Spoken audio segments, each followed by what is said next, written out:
Hello, everybody, and welcome to A Slice of Gaming, a very special food coma episode, effectively our spoiler cast equivalent, to talk all things spoilers about any new upcoming releases, games that came out at this point, almost 2 months ago at this point, with Death Stranding 2. We did one earlier this year on Split Fiction, and now we're back again with Death Stranding 2 on the beach. I am joined today by only one other person. The other person is slow and does not play video games. Fusion, thank you for actually finishing a video game. Well, now it made you sound like I was the slow person. No. No. You're the fast one. I'm the fast one. Bench does not beat games anymore. That He is would have true. joined us. This man is always. I want you to know the day of the partner showcase, he's like, okay, I'm gonna go back to Death Stranding 2.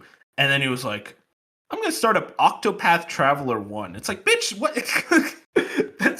There's nothing about that game that's relevant right now. What do you mean? And before me and you got deep into Death Stranding 2, he was like all about it. Like he was at this moment, he's higher probably than both of us, and he was obsessed with it for a week straight, and it was like, I don't get it. I don't get how that dude works. He said his gaming fire has burnt out, which, by the way, he says that about like once every 3 months. So, but yeah, I'm happy to be here. The last, I was also on the Split Fiction spoiler cast, so it's like I'm 2 for 2 this year. I can't believe Death Stranding 2 isn't 2 months old, but I mean it's what, like 5 to 6 weeks already. I mean it definitely is. A month and a week. Yeah, so like it's been a while. We definitely need to go at fast pace, but for some reason we have 10 people in a Discord and all of us don't play the same game somehow, and then when we do, like 7 people take 7 months. So I don't know. You know what it is, Fusion? It's just scheduling. I'm not fast enough with my scheduling. We could have done this like, because I was of the mind that like, oh, maybe Bench will beat this game, and then we could do it. Nope. So yeah. It's just you and me, which is fine. I like the duo spoiler cast. I think this is the first ever duo spoiler cast, actually. What? I think Bench and Jat did Phantom Liberty. If we count that, like the DLC stuff, because they didn't wait for me, even though I like finished the game like a week later. No, Fusion. That was a year later. For Cyberpunk? Was it? Did you beat Cyberpunk in 2024 or 2023? 2023. Oh, okay, never mind then. I mean, I definitely wasn't, but I think it was a little bit of time. But I remember we all agreed like we're gonna do this because we were waiting till I played the game because Jat didn't play it. Like Jat was gonna wait also, and then they just ended up playing it and doing it anyway, which is whatever. But that's so disrespectful, man. It was disrespectful. I don't remember the last spoiler cast I did. Honestly, I'm trying to remember. It might have been maybe. Oh yeah, Spider-Man. Yeah, Spider-Man, and the one before that was Starfield, and I was also on FF16. We did a lot in 2023, and then I think we did none in 2024. Yeah, that sounds right. There wasn't many games to spoil that year, though. It was just like a lot of gameplay games. But now we got Death Stranding 2, which that is a very heavy story game, and I'm very excited to unpack this game with you, Fusion, because I feel like I have a lot to get off my chest. I'm excited because we talked a little bit, like in the Discord, like when I finally, because you beat it a few days before me, and then I rolled credits and we talked a little bit about it, but we haven't like fully dived into our thoughts like we're about to. Well, let's get into it. If you guys want to find us, we're on YouTube, Spotify, Apple Podcasts, every other podcast platform under the sun. Also, leave us a review on Apple Podcasts and any other podcast platform. It helps us out a ton. And follow us on Twitter and Blue Sky at A Slice of Gaming. Let's get right into it, Fusion. I mean, a lot to get into it, but just first and foremost, what are your like quick summary thoughts on this game? What score would you give it? Just that overall feeling at this moment. Okay, yeah, I'll start with a score and then I'll go into my thoughts. For me, this game is an 8 out of 10, which we all don't really use the same grading system here. Some of us are closer than others. Me and you, our grading scales kind of align. Like 8 to me is great. Like when I think of an 8 out of 10 video game, I'm like, that's a great video game. 7 is a good game. So like I think this game is an above average experience. My thoughts, my more in-depth, just quick thoughts would be like, I think Death Stranding 2 is more polished than Death Stranding 1. I think it is the Death Stranding 1 experience, but with more polish. But I feel like it lacks the special moments that were like unique and fresh in the first game, where it feels like if you had to ask me which is the better video game, I would say Death Stranding 2. I think Death Stranding 2 is a better video game. But I think in a decade from now, I'm going to remember and feel more memorable about Death Stranding 1. Even if I think it is a Mhm. lesser video game of quality, I think that the freshness and it being unique and the time I played that, like during COVID and all of that, it just felt like it had a more lasting impact than Death Stranding 2 did on me. I still think Death Stranding 2 is a great game with like the character models are top notch, the visuals top notch, voice acting. Like Death Stranding 2 does a lot of good, and some of it even better than Death Stranding 1. But it just feels like Mhm. the more I think about it and the more I kind of distance myself from beating the game, the less I'm thinking about that experience, and for some reason, the more I'm thinking about Death Stranding 1, which is like not exactly how a sequel should work out, but I think at Yeah. the end of the day, they're both really good games, but you're getting something different from each of them. Do you think you just prefer Death Stranding 2 because of the gameplay improvements, which we'll get into in a bit? Yes. I think Death Stranding 2's gameplay is significantly better than the first game. Interesting. Uh, yeah, I guess for me, I kind of share almost all your thoughts about just the special feeling of Death Stranding 1, how it was so new for a AAA game to do something like that with that amount of budget put behind it. And they were just like, no, this is actually a walking sim. You are not just like shooting guns and whatever. Like you have this gameplay system, which is just deliveries. And what made it work so much was just how divisive Death Stranding 1 was, where so many people did not vibe with it, did not like it, did not appreciate what it was doing, but so many people did. And I think that's what makes certain games really, really special. It happened with Last of Us 2 for a lot of people. And I think with Death Stranding 1, I look at that game and I'm like, damn, you were doing something so special. And then Death Stranding 2 comes around and it's like, yeah, we're doing it again. And like, I can't blame the game at all for being like, oh, it's just Death Stranding 1, but better in a lot of ways with a new story. But when at the end of the day, it loses that special nature that Death Stranding 1 had for me, while also just having, in my opinion, a worse story and like a lot of really bad characters that I don't care for. And just, we'll get into all of that, especially it just kind of comes across as like, yeah, I really love Death Stranding 2. I actually give it a higher score, a 9 out of 10, but I also give Death Stranding 1 a 10 out of 10. I know I'm very high on that game. So they're like, Death Stranding 2 to me is like a 9 out of 10 game with all those improvements that, yes, very much improve almost everything that Death Stranding 1 did.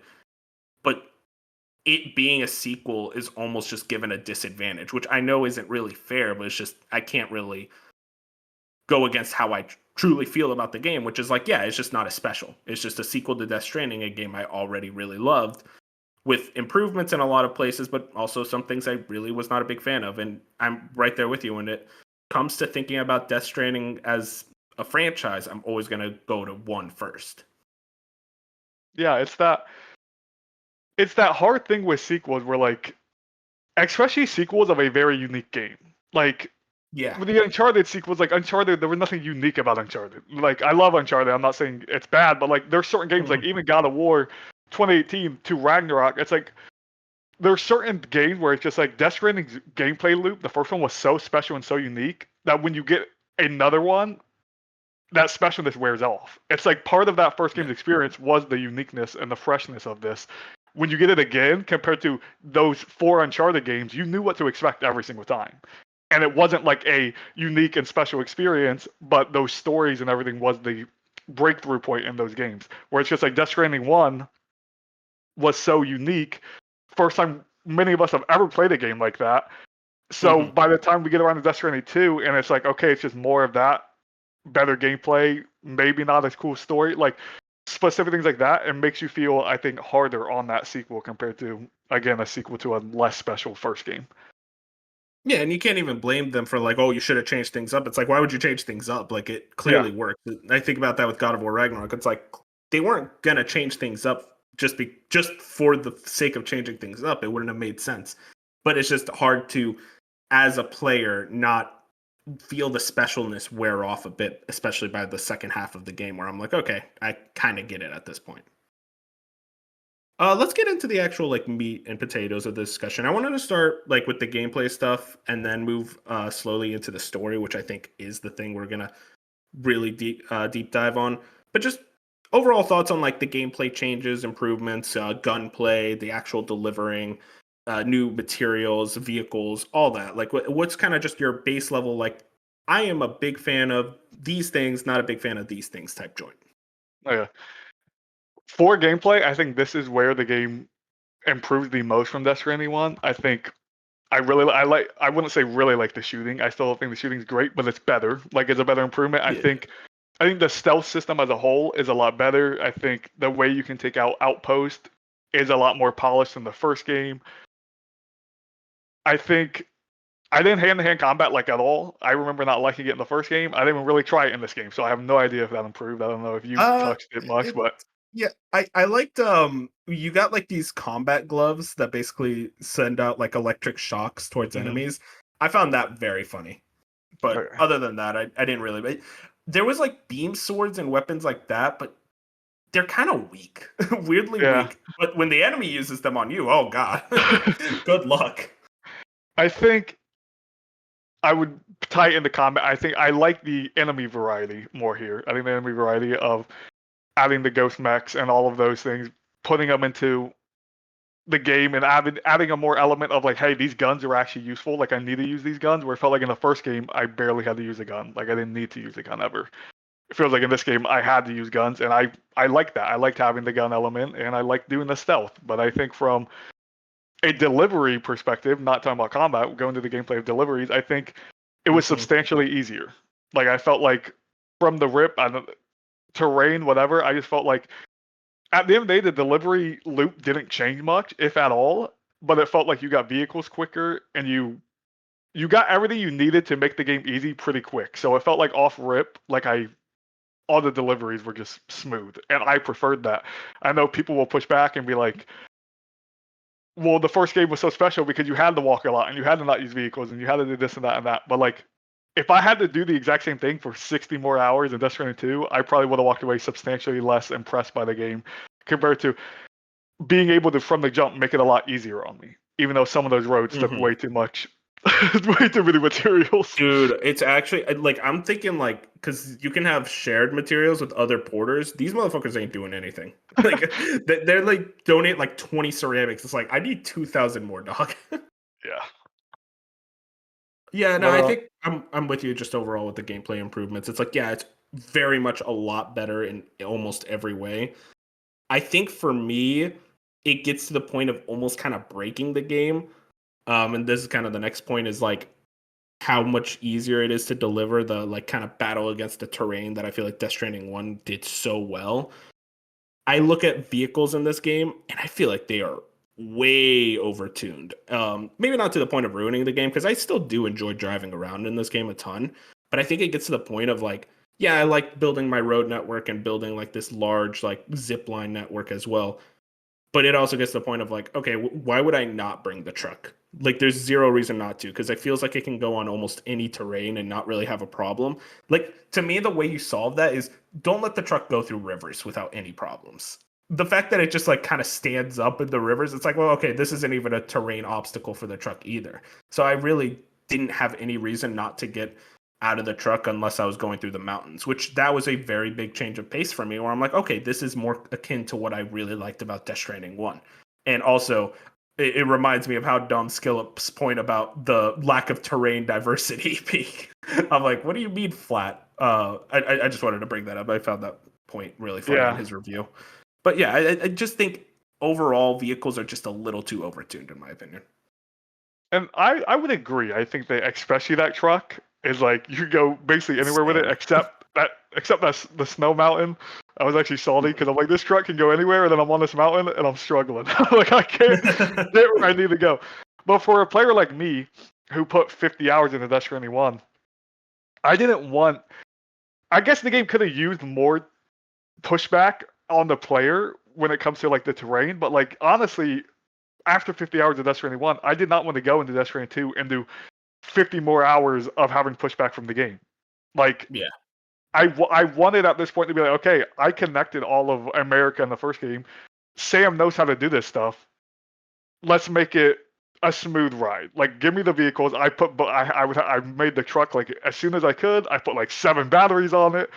I had the attachment that would like pick up the packages for you, like the little zipline gun things that would like grab the things into the truck. Like I had that, and for probably 80% of the game, I just used that truck with those two things, and I basically was like a trucking simulator, and to me that was fun.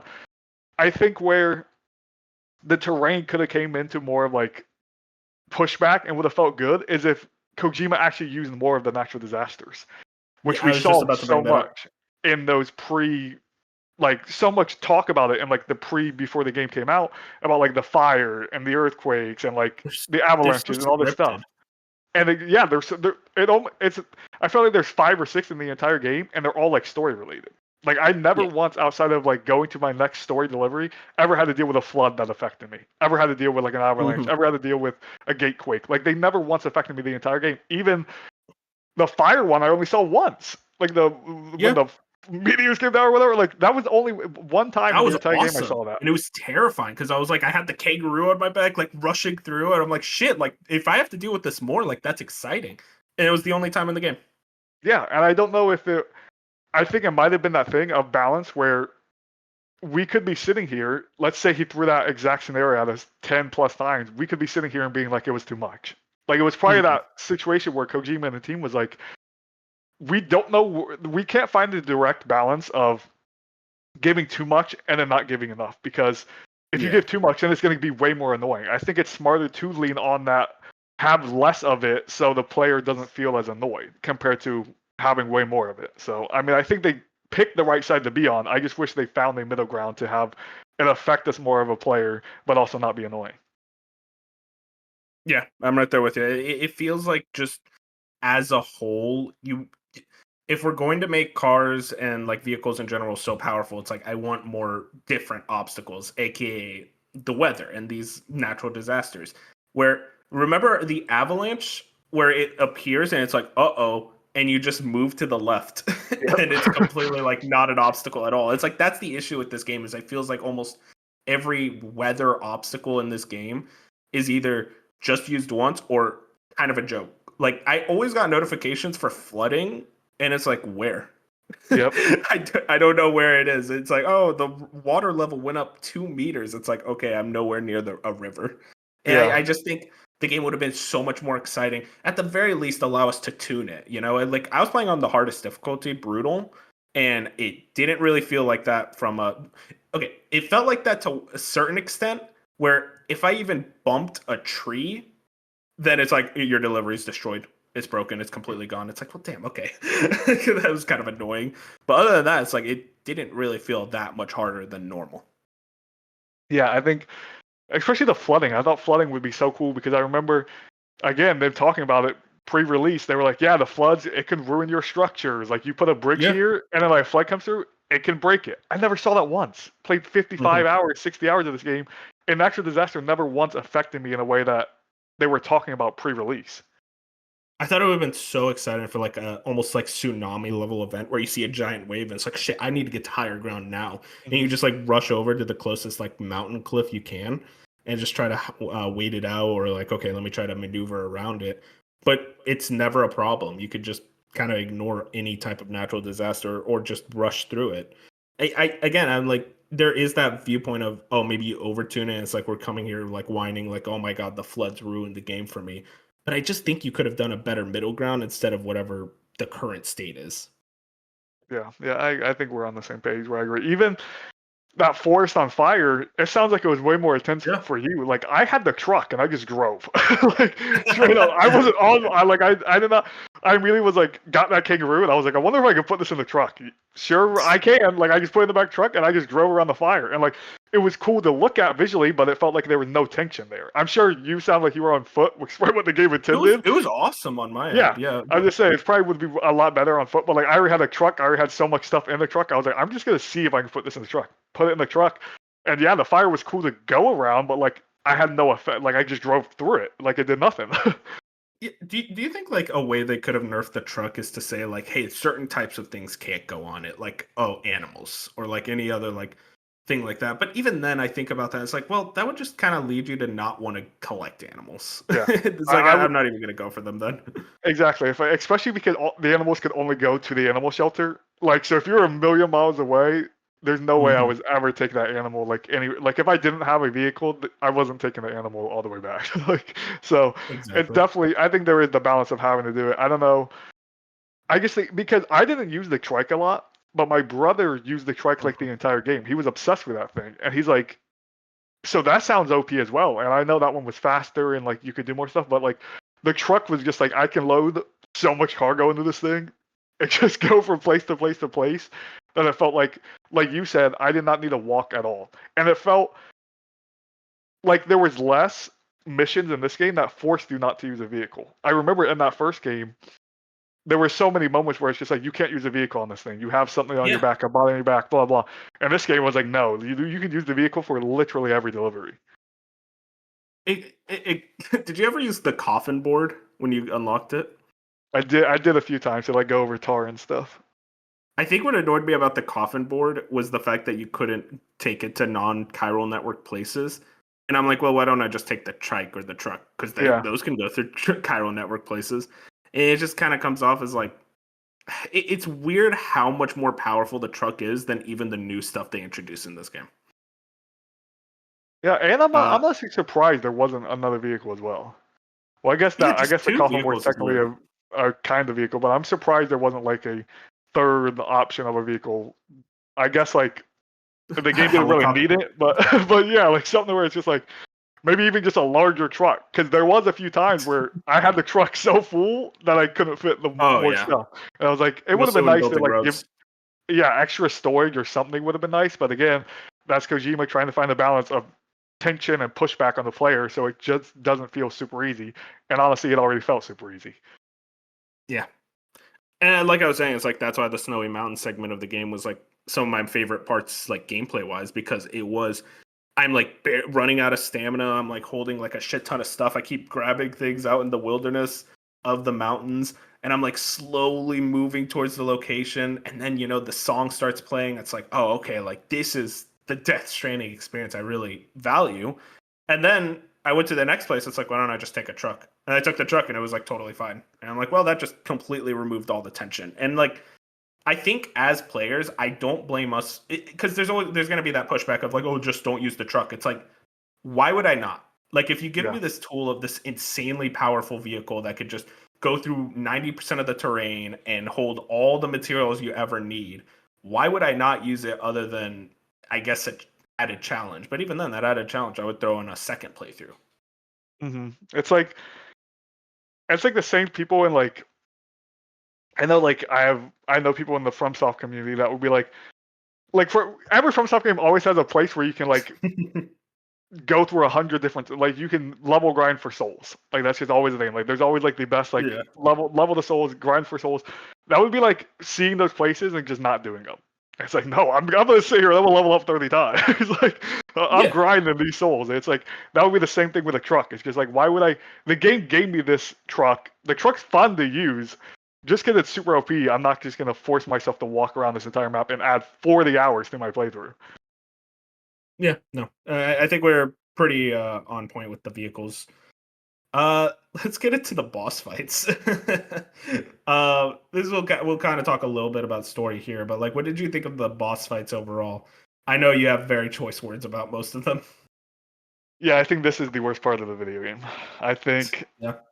I cannot stand the boss fights. I cannot stand that you fight the damn mech freaking what is it, spider thing like Oh three my god, times. three times? Dude, Three I'm like, times, and each fight is the same. yes. And the first time I was done with it, I'm like, okay, that was kind of cool, like Horizon ripoff, but whatever. Like we're looking at it, like that was cool, whatever. Did it, and then I was like, I never want to see this thing again. And it was just like, oh, we see it again, and I was like, third time. I was like, dude, it never felt Dude, good.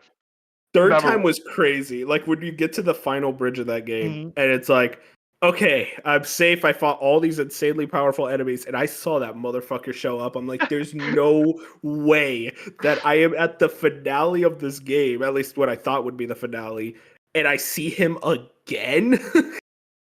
Yeah, it's very much. It was the same thing in the first game for me, where I felt like all the large boss battle fights, the BT fights, all felt. I don't think the gameplay loop is good. I don't think the gameplay is good enough for those boss battles to work. It's a system Mhm. of you just running around in circles, shooting this thing, maybe some weak points, maybe not, throwing your Slowed grenades. down by the tar. Yeah, slowed down by the tar. You can't ever move, and then you're running out of ammo, and then you're just having weapons spawn on you. Then you run, pick a new weapon up, shoot. Then that runs out of ammo. Then you pick a new weapon up. It just feels like they go on for 20 plus minutes, and it's just a loop of you running around in circles, just hoping you have enough blood containers and enough ammo to just win. And it feels like there's no like real this is hard moment. There's no patterns you really have to learn. It's just shoot this thing until it's dead. And it's like those are the worst boss battles for me. Yeah, and even on Brutal, you will always have enough blood bags and weapons because just players throw them to you. So it's like, okay, this is just tedious. It's not even difficult at this point. Yeah. Because they turn into bullet sponges on Brutal. Like, they take forever to kill. That's why I started on Brutal, and I was like, these things, I'm not shooting something this much. So I put it down to normal. Because like, that's another fair. one of my biggest pet peeves is when your difficulty just means the enemies get more health. I'm like, no, I care less. Like, I'm bumping it down. But like, that's the thing. It's like the worst parts about those boss battles are when all of a sudden your inventory is full. You have 7 guns on your back that are empty, and then you have to get rid of them all. You have to pause, and then you have to go into your cargo, and you have to unload the cargo. It's just like this slows everything down, and it never feels good. It's those moments to me where I think the games would genuinely be better without them. And I think it's that thing where Kojima's probably like, well, we gave the players guns, we gave the players improved combat. They're going to want these boss encounters. And I feel like at the end of the day, most players would probably look at these and be like, no, we don't want these experiences. Like, give us more like human interaction boss fights. Like, give me more like I'm fighting against other humans. I mean, the final like, boss. Yeah, like the guitar fight. Exactly. That was awesome. Like that is a peak boss not fight. Not the first 2 phases. Yeah, but like the ending boss fight in this game is so peak, and it's just like Kojima, you could have just done these things with the other stuff instead of us fighting these giant BTs or these giant mechs that just never feel good. Dude, it's like because this is the only Death Stranding 1 and 2. They're the only Kojima games you played, right? Yes, unless you can count PT, which you really can't count. But yeah, you wait. Hang on, I'm learning about this now. You played PT? Yeah. Oh my god, I haven't. It's still upset. It's still on my PS4. Dude, I'm so upset. You got to send me that PS4. Oh, damn. Yeah, I played PT. God, I'm like waiting for the day they like emulate it or like just some way to play it because I'm so mad about that still. Yeah. Anyways, back on topic. Kojima to me is like the master of boss fights. That's what frustrates me so much about Death Stranding 1 and 2 because I'm like, I'm so ready for you to play Delta and realize it's like, wow, these are some of the coolest boss fight ideas in gaming. Like the way that he's able to create boss fights with a stealth game is kind of insane to me, where it's like, this is not a genre that is traditionally known for like really good boss fights. But I think about boss fights like the End or the Fury, and I'm like, damn, like you really understand like what makes boss fight design so cool in video games. And it's weird that Death Stranding wouldn't too. It's like, you know what? Nah. Maybe did he hire another guy to do the boss fights instead? Like, I don't understand why they're so much worse. And I think I was saying this. It's like I think what it is with Death Stranding 1 and 2 is that he really went hard on the spectacle. He was trying to make it go like, whoa, look at how cool like this environment is of the tar rising up, or like the look of like the world and how giant this BT is, like the one at the very end of the game in Mexico, where it's like, look at this giant spider like one. And it's like, yeah, visually, it's really cool. I hated fighting it. It took forever and it was not fun. It was literally basically the mech spider, but BT. Like it was like basically you fight a spider thing 4 times. You're like, why are we fighting this thing 4 different times? But to your point, it is that weird thing of like, I've always heard Kojima is like the king of boss battles, like you said. Like he's always been really good at boss things. And it's like I haven't experienced that. PT didn't have bosses. Death Stranding 1 had terrible bosses, and Death Stranding 2 have terrible bosses. So like I don't get to experience that Kojima boss stuff, but it's like it does feel like that thing where he wants it to be more cinematic and more like movie-like, where he's just like, this needs to be less of a pushback on the player, which again is fine if that's what you want to do, but it needs to be more engaging for it to feel like a good boss fight. Also, I want to point out the one boss we agree is good, the very final boss against Tiggs with the like fighting on top of the Magellan. I forget exactly what you're fighting on top of, but like the kind of guitar sword fight. Yeah. But we both agree that's the best boss. That's literally just a copy of the final boss in MGS4. And it's like, wow, the best boss is still like a Metal Gear fight. Yeah, that's what I was watching the kind of funny spoiler cast for Death Stranding 2, like when they dropped that, and they were talking about that. They're like, yeah, the best boss in this game is just a copy of one of his other best bosses. I was like, oh, okay. And that fight is better. And it's like, God damn, Kojima. I don't know. I think it's just like we're both so frustrated because it's like we know you can do better. And it's like I want you to experience peak Kojima boss design because it's like I know he has it in him. It's just for some reason he's so focused on like, look at how cool this is. Or it's like this weird feeling of like being constrained by the game's mechanics, but that never affected the boss fights in Metal Gear Solid, even like the first game. And it's like the boss fights in that game are awesome too. And it's like that is a PS1 game. Why is the PS1 game have better boss fights than the PS5 game? That's just weird to me. To move into our next thing, what just to kind of go back to it, what about the base combat? Like, you go into the enemy bases, kind of the stealth combat there, and like just taking it over. Like, how did that feel for you? Because I got a lot of memories of Metal Gear Solid 5 and the ways that you take down bases there. And while I don't think it's as good, I think it's really cool that he kind of brought that back in a big way by only sticking things. Oh, I wish the stealth felt a bit better. I feel like the stealth is still not where it needs to be. Yeah, I would. It's my favorite combat in this game. It was taking out the outpost or taking out the bases. It was that thing where it still didn't feel like great. Like it wasn't the greatest stealth combat I've ever played. It felt like improvement on Death Stranding 1, but it was that thing where once I got the little taser pistol, like I just went around just taser pistoling everything because it just like for the most part, you get a headshot with that thing, they're going down. And it's just like it did feel good to go around them and get undetected and like take them all out and get the material. But my complaint was, man, the AI was not good in my experience. Where it's just like these AI enemies, like I would walk right next to one, they would have the little yellow, like I forget what the little thing is called that like looks at you, but they would detect me, and if I just went around the rock real quick for a few seconds, they would just like lose complete interest, or they would just like stare in my direction but not come over and check me out. And it's just like I walked as long as I kept moving, it felt like I was never in a spot where it's just like I'm fully detected in this game. I think the stealth would have felt better if the AI was more in tune and if it was like a Last of Us level AI, which obviously that's hard to do, you know what I mean? Like I can't just sit here and be like, yeah, they should just copy that. But like he kind of did that Metal Gear Solid 5 though in 2015. So like I don't know. Yeah, At the so very it's least, like something like that. yeah, something where it's just like the AI felt more responsive to what you were doing.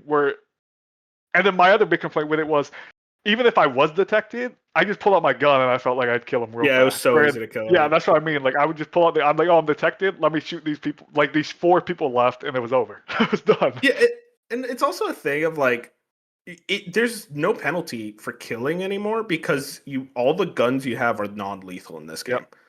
And it's like weird, like I love the idea of void outs in Death Stranding 1, where it was like, oh god, I gotta like avoid combat and make sure like if I do get in a scrape, I just like try to get them non-lethally. Fusion, I was running over people and they didn't die. I'm like, wait, okay, so clearly like this is just not a thing you thought about. Yeah, exactly, I guess so. Or like the front is cushioned or something. I don't know. It's just weird to me that it's like, why even have this idea of like, oh, you kill someone, it's a void out, but you don't have any real method of killing anyone. Yeah, I think I used the sniper like once as well because I'm like, oh, they introduced a sniper. I'm like, oh, this is gonna be sick for stealth. Then it's just not stealth at all. They're like, you use the sniper. They always hear it. Dollman, every time you bring it up, is just like, remember, Sam, the sniper is not suppressed. It's like, where is the suppressed one then? I know, like I just shoot this thing and I'm like, it was useless. So I used it like once and I was like, I'm never gonna use this thing again. I'll just go in there with my taser or my bullet gun, or just straight up just take them down. And it's just like those moments felt good, but it felt like there was something missing. Like it felt like I'm gonna like one step and not multiple steps. Yes, it feels like there's one step. It feels like to me, I'm gonna bring up Far Cry. Like to me, it feels like not to the level yet of taking out the Far Cry outpost, but I step closer to doing that. Like the stealth and take out a Far Cry outpost, like to me is one of my favorite things in gaming because it feels so good to just take out an outpost and stealth in that game. You gotta play Metal Gear Solid 5, man. It's actually frustrating me more and more now. If you're like, dude, Far Cry outpost thing, I'm like, oh, Metal Gear Solid 5 is just that on crack. Like, it's actually like the best feeling stealth in gaming. Then yeah, I would love it. I would like to get to those games at some point. Hey, one day we'll get you in. Hey, but no, I get what you're saying though. It's just in general, like it feels like you're so close to nailing down like what made even Metal Gear Solid 5 or even Far Cry like really good when it comes to the stealth gameplay. Mhm. I want to move into just Mexico and Australia. You know, these are the two environments in the game. What did you think of them comparatively to Death Stranding 1's United States? Do you think that the terrain of either of those continents was more exciting to go through, more interesting? It kind of compounds to our earlier point about like it was kind of hard to really. We talked a lot about like the mountain, but like what about everywhere else in Australia? Yeah, for me, for one, Mexico, we were there not very long, and Mexico was pretty boring to me. It was Yeah, just like a desert. Like you were going through, it was a lot yeah. of sand. Like I was it excited wasn't. when they mentioned ruins, and it's like two broken houses. It's like, Yes, okay, these are not ruins. these broken houses that like you go to once to fight some BTS and you walk past. You're like, okay. Uh-huh. Um, yeah, Mexico wasn't crazy to me, and even Australia. I think, I don't know. I've never been to Australia, but like to me, it feels like he missed the mark a little bit with Australia. I expected more diverse terrain. I expected more like not jungle, obviously, but I expected more luscious terrain, like with more leaves and more vibrant colors. And I feel like we got a lot of that in the trailer. And then when you play the game, it's still very. It's not America 2.0. It wasn't like the USA, but it was very just like rocky, mountainous terrain for the most Hmm. part. I felt like there was less of like you have that like the dune out there, like the desert dune, like you have that spot. You have the snow mountain, but then like from though outside of those 2 points, it just feels like I couldn't even tell you if I was in Australia type thing to me. Yeah, Where yeah. it's just You like, could have told me that it was just an extension of Mexico. Like, oh, this is an yeah, island off the coast of Mexico. It's like, okay. yeah, it never felt like truly like, oh, I'm playing in Australia. Like you threw some kangaroos on there, that doesn't immediately make it Australia type thing. Where I don't know. Again, as someone who's never been to Australia, doesn't know much about the Mhm. continent. Like it just felt like to me they could have done so much more on like, give me some more plants or anything, some more A trees, and it just savannah, felt yes, like anything like that, and it just felt like we got none of it. It just felt like mountains and rocks and like the a black lot of rocks. Like murky yeah, wetlands. like it wasn't. I don't think it was as good as it could have been. But again, Hmm. I'm speaking as someone who doesn't know, honestly. Yeah, So if you're in Australia, and let us know if we're yeah, on the money. I I I can't remember what SkillUp said, but I think SkillUp did have a complaint about diversity in there, that he did not feel like the map was diverse enough, which is that was my going into it. I was so excited. I'm like, oh my gosh, we're finally gonna get diversity. And all these trailers, it's like it looked like you'd be 100 different places. And sure, there's more diversity than just how rocky and just farmland esque the first game was, but like there still wasn't enough for my liking. hmm uh one thing we didn't really talk about actually is fighting BTs. Still sucks. It's Yeah. still very annoying. The stealth around BTs is still very like slow. And it's not scary. Like I feel like in Death Stranding 1, and maybe this is just years ago and I don't really remember, but I do feel like there was this feeling of like dread whenever I was near a BT zone of like, oh god, I gotta really be careful. Here I'm just kind of annoyed by them, and I think it kind of comes down to just how much more powerful you are, how much stronger the vehicles are. So it's almost like, oh, okay, now I have to be inconvenienced by these guys who are basically invincible. It's just kind of a hassle now. I don't know if you feel the same way. I know you do also hate fighting the BTs. Yeah, I'm in a very similar spot with you where I remember in the first game, it wasn't like horror, like I wasn't terrified, but I remember the moments of like being on foot and having to like use the cover your mouth feature and like hold your breath Hmm. and walk by these BTs and be like, okay, there's tension here. This feels kind of like I don't want to alert these BTs because they're gonna mess me up. Like this is novel. Yeah. In the second game, it feels like anytime I ran into them, I'm just like, now you're just making my car go slower because I'm in taller and I just want to keep driving. Leave me alone. Yeah. Like half the time I did not kill them, I would just keep going. I'm like, okay, I'll just slowly go past you because you're not going to do anything. It's like the few times you stop my truck and then I have to fall out of the truck pisses me off because then I actually have to shoot you. But like outside of that, it does feel like it's now just an inconvenience compared to a cool feature from the first game. Exactly. And one other thing that I feel like we didn't talk about at all was the capturing BTs mechanic, and that's for a reason. I never really did it. I did it once when they told me to, and then never again. I didn't do it a single time. So they're like, you can do this. I'm like, this sounds like Pokemon, and I'm not doing it. So I didn't do it's it. it's just it's very underbaked. It's like, oh, I guess I can capture this like kind of Squid BT to fight alongside me, but it's not like I'm having that much trouble, so I'll just fight solo. Yeah, so I should probably Uh, look up a YouTube video at some point and see what that even looked like because I was like, yeah, I they don't. gave me the option, and it's so late in the game as well. They're like, you can do this now, and it's just like, I can't imagine a time where I would have used it. Like I didn't need Yeah, the weapon.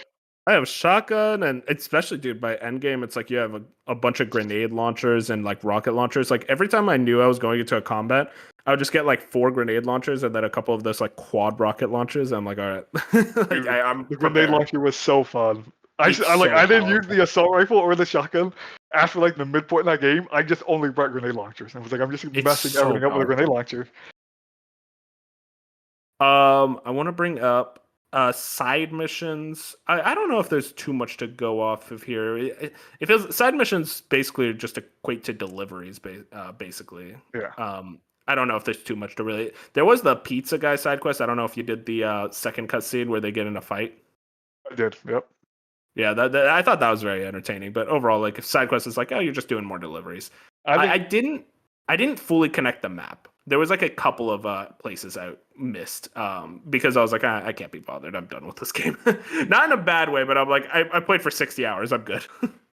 yeah. There's I did you do the gosh now I'm blanking on them. There was like the motorcycle side quest Oh yeah, yeah, where you're fighting with all the the headless. motorcycles. Yeah, like I thought that Yeah, was pretty cool. Like we did that one. I did yeah. not expect to be on like a racetrack all of a sudden. It felt very Final Fantasy VII. Like I'm like, It was oh, this is like it was very yeah. cool, very epic. I played on brutal. That shit kicked my ass. I was on normal and I failed like twice. So I was Oh like, yeah, I was, okay, so it's still hard. yeah, yeah. It was definitely not. It was definitely probably honestly the hardest moment in the game. Maybe I was like, Oh, what the easily. hell? And Yep.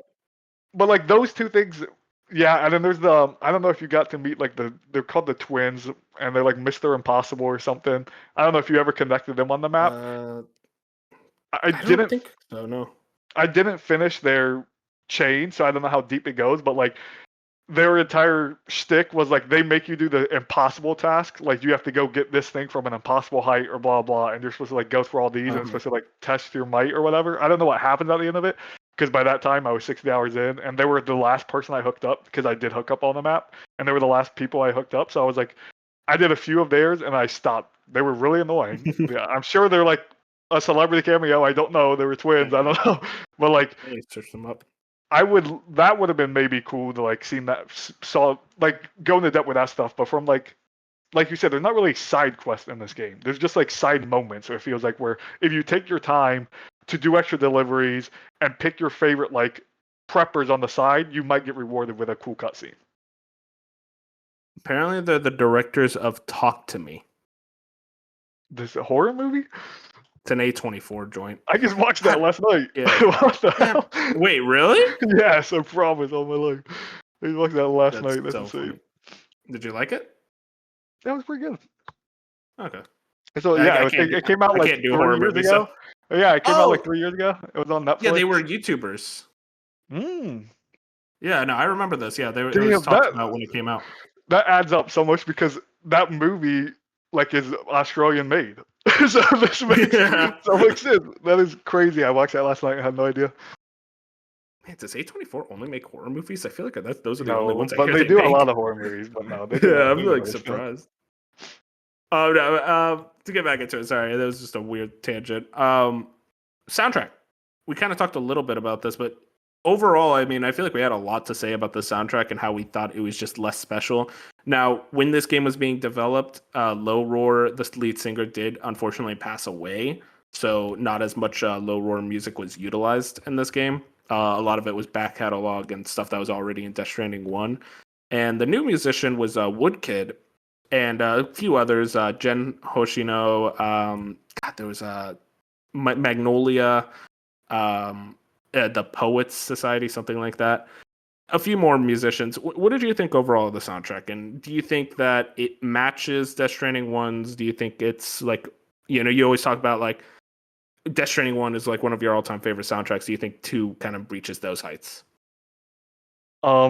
Just straight up no. I don't think it even comes Yeah. close, honestly. I just think it's I think this is another part of this game where at least for me, something that always brings me back to my favorite games of all time, or something that will always bring up memories. It's thinking about that game's music and thinking about like the Mhm. OST and just like what it means, to me when I look back on the game and I listen to the song. There are some good songs of Death Stranding 2, for sure. Like there are songs I'm gonna add to my playlist and listen to them, but it Yeah. never reaches the height of Death Stranding 1. I think I was honestly surprised how much Woodkid there wasn't. Like I expected Woodkid to have way more. Like I remember Kojima hyping Woodkid up like from the start. Like he's the very first. I don't know if it was the first trailer or the second trailer where like Woodkid's song was used. Like we immediately knew Yeah. Woodkid was going to be like the music in this game, and I feel like for the most part, Woodkid's not even the best artist here. Like I liked a lot of Yeah. the Magnolian is what they're called, or Yeah. whatever they were. Magnolia. Yeah. I liked a lot of their song more than Woodkid's, and it's just like it Woods as felt, well. yeah, That was and one that really worked for me. it was, and it felt like I don't know. It just felt weird where I just remember in that first game those moments where you're walking around and the music comes in because you're on your next delivery and how special they felt. And it almost felt like in this game, I had maybe one or two moments where the music settles in and I'm like, this moment feels special to me. I don't know if it was just Mhm. because everything was quicker in this game because we were in vehicles a lot. Like it felt like there was less friction of getting to my next point, so the music didn't last as long. I don't know what it Yeah. was, but it did feel those moments of those special moments from the first game where the music would hit, and I'll remember those moments for the rest of my life. And some of those songs I did not get in this game. It was weird. It was like there'd be moments where like I'm like nearing the end of delivery. It's like, okay, a song should play, and then nothing happened. I'm like, okay, that's weird. And then there were also moments, like you said, of like a song starts playing, and then it's like within the first minute of the song playing, I'm already at the destination. It's like, okay, I guess I'll just stand in place Mm-hmm. because That it just happened a feels lot like with me. everything is very snappy. And it's like, I think also it's just the song's choice in general just doesn't hit nearly the same. I didn't have those moments like when Rolling Over was playing near the end of like kind of Heartman's arc in Death Stranding 1, where you're going over the mountains, you're creating this zipline network. And like I remember like getting to Hartman's lab with that song playing. It's like, damn, like that was a moment that really stuck with me. And I don't think there was really any song that did that for me in this game because I just think that the soundtrack overall was just not nearly as like, for lack of a better word, magical. Like it just didn't hit nearly the same way that Death Stranding 1's OST did. And I know that's obviously very, very subjective. I think music is by far the most subjective medium. I think it just affects people in different ways. But I do truly think that the music in this game didn't hit the same way. Now, there were songs that really hit for me. Minus 61, which is the like kind of first track you listen to in this game. Very gorgeous song, which also didn't know this fusion. I thought it was made for this game. That song came out 4 years ago. So that fucked me up when I learned that. Um, and then also To the Wilder at the very end when Elle Fanning starts singing alongside it. It's like that was a very strong song for me. But then it's just like from there, it's like, okay, I liked Woods a lot. Dancing Ghosts, I think I thought that Dancing was with the pretty Ghost. good. That's my favorite one. That's your favorite, yeah. Yeah. I think just overall, like I look at the soundtrack, I'm like, if you gave me both OSTs, it's like, oh, which one would you rather like kind of work out to, listen to, like while working, all that type of stuff. It's like Death Stranding one every single time, and I think it's kind of unfair because it's just like, yeah, Low Roar, I just like them as a band substantially more than the bands in this game. And it's interesting because in that first game it's only low war, and it's that thing where the second game has a lot more variety of artists. So you would think, well, maybe it would work out because you have so many different things. Like you have like K-pop in here. I'm pretty like there's some K-pop songs. There's like so many. There's a J-pop. Yeah. So like there's so many There you go. different like variety of artists in this game, but it just never feels like any of them individually reach the heights of low roar. And again, maybe it's Yeah. unfair, or we have that first game is more special to us, and that soundtrack is more special to us. So there is like some type of unfairness there. But I don't know. It just feels like when Dancing with Ghost, I think it's like the third or fourth song you hear because you're still in Yeah. Mexico. I was like, oh, this could be really good. Like if this is what they're starting with, Mhm. I'm excited. And from there, it was just like the rest of the game. I'm just like, I would have just listed Dancing with Ghost again or minus 61. It's just like I could listen to Yeah. those. I think a feature we should bring up is the music player, because the music player Yeah. is fantastic. I would have loved it in Death Stranding 1. I would But love it there's in 100 other like open world games where you have your music oh yeah. player, you can make your playlist.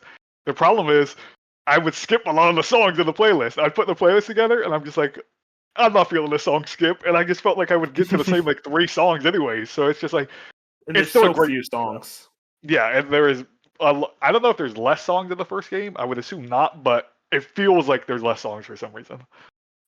Especially because there is a music player, I think there needed to be more music. Like I brought up the idea of like just port over the entirety of the Death Stranding 1 Hmm. soundtrack, have that be in your music player at the start, and then like slowly build it up. And it's like I think that would have worked more than I feel like you're adding a song every like 2 hours, and it's like okay, I guess I'm getting a lot of like slowly gaining more music, and like I do like a lot of the music in this game. But like you, I was like, no, this one kind of sucks. This one kind of sucks. There's a couple of Woodkit songs that suck, and I'm like, bro, you're the main composer. Like it should not be this You're the ass. guy, bro. You're supposed to be Exactly. Kojima. You picked him. You handpicked him. We need you to like bring. He needs to come out, show out. And I think just in general, like when you had Low Roar do the entire soundtrack, plus Ludwig Forsell, which did the non like kind of licensed Mm. music, I think that was such a strong duo of like gave such an identity to Death Stranding 1 soundtrack. I don't know what the identity to this soundtrack is. I really don't. I was like, okay, there's J-pop, there's like a little bit of metal, there's like a weird like electronica tune. It's like, okay, there's a slow song here, and it's like, oh, okay, now we're changing. It feels like there's like because there's so many different artists. There's not just this feeling of like this is a Death Stranding song. It never. Whereas like I feel like you could have picked up any song in Death Stranding one, and I've been like, oh, that's from Death Stranding. I think that is a very good point. I think 3 years from now, when we play the second version of Guess the Song, Guess the Music Track, We'll earlier than that, I hope. I hopefully, but like we're gonna get like Death Stranding 2 songs, and we're gonna be like, I know the song, but have no idea what's from Death Stranding 2. Where I felt like you give me any Death Stranding 1 song, granted a lot of it was Low Roar, but like you give me any of those songs, and I'm gonna be like, yeah, that's Death Stranding 1. I can remember exactly where I was in that game. This game, the songs, yeah, I can. Some of the songs are great. I listen to them on like my Spotify, but it doesn't take me to the moment in the game where it just felt like in Death Stranding 1. Yeah. The song would play on my phone, and I would immediately picture where I was in the game. Yeah. Is the whole soundtrack on Spotify already? I think so. I don't know. I haven't put the entire But playlist over yeah, there, but it might be there's a good amount of. I mean, like most of the songs are basically like old songs licensed. that were Yeah. repurposed. Yeah, so I guess so. Um, I think we're ready to get into the story stuff. I mean, real quick, actually, we didn't even mention this. I forgot to put it as like a bullet point, but like visually, no complaints. I Mhm. mean, Decima Engine is putting in overtime. This game is absolutely gorgeous, not just from the character rendering scale, which like if you told me it's like video game characters are just this is the best they'll ever look, I'm like, yeah, I believe you. Like I genuinely don't know if they can get better looking than this. But just also the environments are absolutely gorgeous. I took so many screenshots in this game, like a ludicrous amount of screenshots. It it kind of comes down as like, yeah, this is an all timer like visual standpoint game, showpiece game. This is the game I would show to my non gamer friends. It's like, please look at this. Yeah, it's that thing where the Decima engine still, I feel like, doesn't get enough love around the industry, which is how great it truly is. Especially at you character faces and then just how good it does terrain. Like when you think of the Yeah. Horizon game, you're like the mountains and the forest and all that. The terrain is so good. You look at Death Stranding 2, the terrain, like the actual textures of the rocks and the rivers and stuff, it is so good. It is the top of the industry stuff. And it's like it does all of that while running flawlessly. Like Yeah. 60 FPS 60 FPS. flawlessly. Like it just hits it and it's just like whatever Gorilla is doing over there with Decima Engine, people need to reach out to them and ask. Then you'd be like, okay, what are you guys doing with this Exactly. thing? Because it is so good and it still feels so underrated. And I understand it is in-house Gorilla Engine, so they're not just going to give it out to people. But it's a thing where I know we've talked on this podcast before. We don't want every Sony studio to use it, obviously, but like I would love if more studios around the world got their hands on this Decima engine because it is so good in a world where we have Unreal. Every other game's Unreal Engine, and that damn thing stutters nonstop and has so many issues. You get these Decima games every few years, and it's just like they're so perfect every time. You get like Tim Sweeney talking about Unreal Engine 6. It's like, can you release Unreal Engine 5 first? Because that's not done yet, brother. It's just aggravating when you look at like how like, oh man, look at the graphical output of this game. Oh, it runs like ass. Even though it's like at 60 FPS, quote unquote, it's like it's constantly stuttering. It's constantly having like weird performance bugs where it should not be looking like this. It should not be running like this.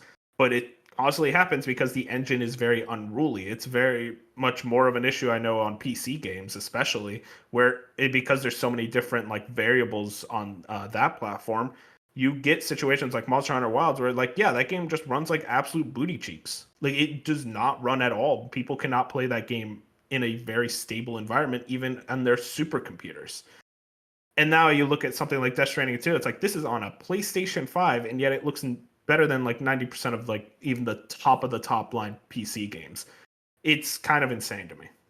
Yep, and like we said, runs flawlessly. Where Yeah. and it's not always that thing where we can't always just be like, well, this game visually looks better, and like this game looks worse, so it should run better. Like that's not technically how it works, but like it does come down to a point where it's just like Monster Hunter does not look even close to what Death Stranding 2 looks like visually. Mm-hmm.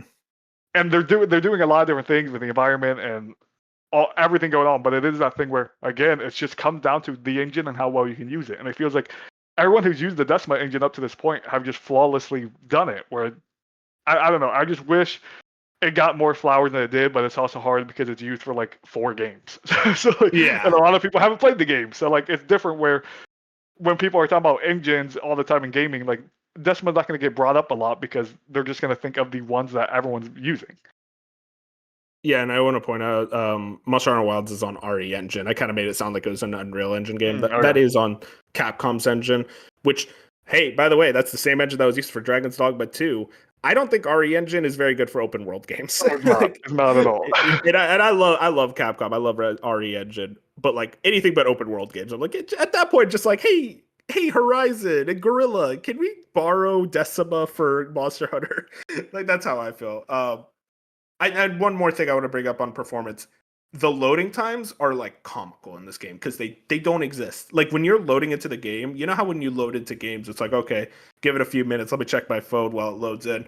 This game, I swear to God, press the continue button and I'm like right where I was. It's like, this is next gen to me. Like this was like the promise that was promised to me like at the very start of next gen of, hey, loading times are going to be instant because of the SSD. And I feel like already it's like, we kind of take it for granted where a lot of games have loading screens, but they're like, oh, 5-10 seconds. The fact that this game is like instant, it's like, yeah, that's next gen to me in every way possible. Yeah, I'm with you. This is one of like the few 3 to 5 titles on the PlayStation where you're like, this truthfully, we're 5 years deep, but it feels completely next gen. Yeah, 100%. It's like I feel like to me, it's like next gen was, the games aren't going to look that much better than they were on PS4, but they're going to run at perfect 60 FPS and they're going to load instantly. Weirdly enough, not a lot of games like that, but hey, you know what? They're trying.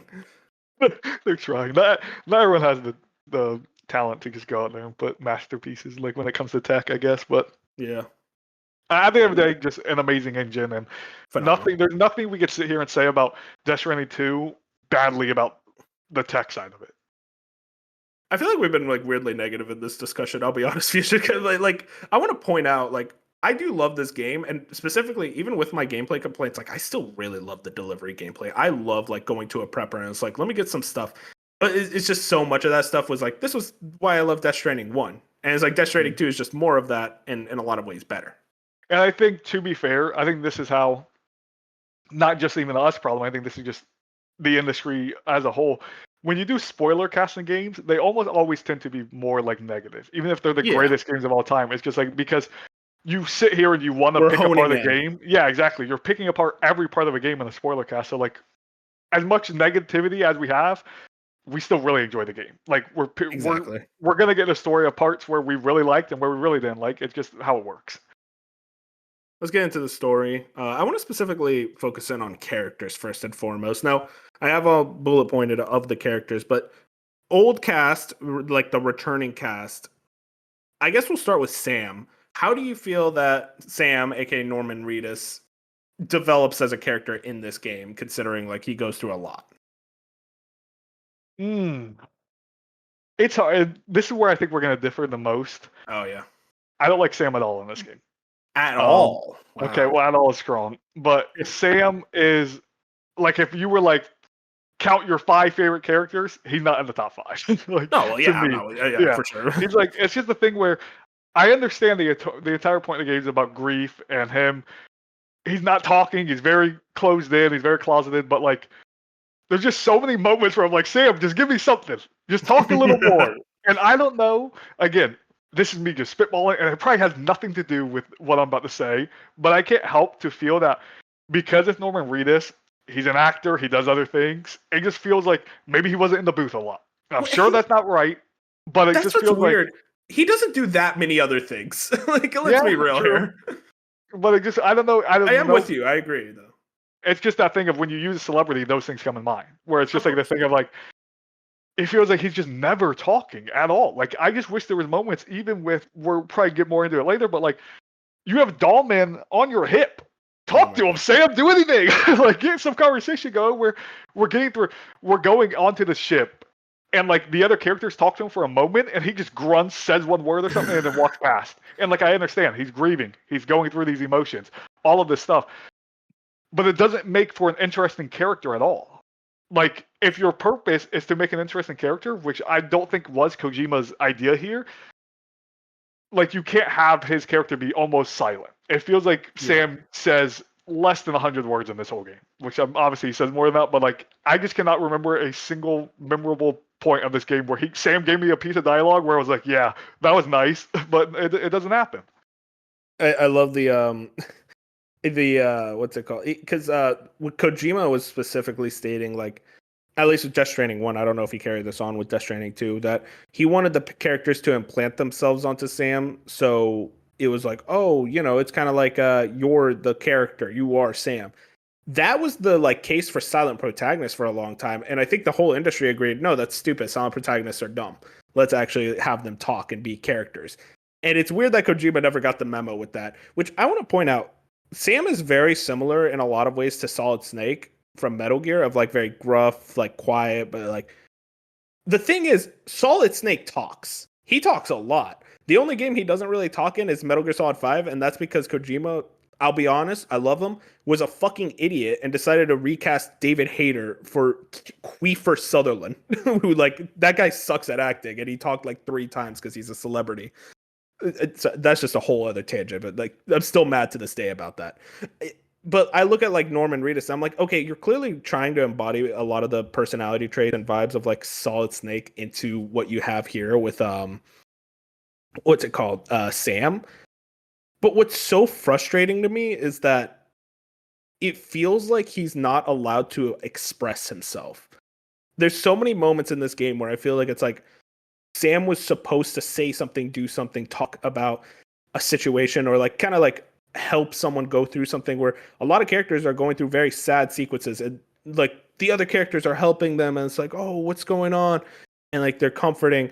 And then Sam's just silently staring in the background. It's like, dude, do something, say something.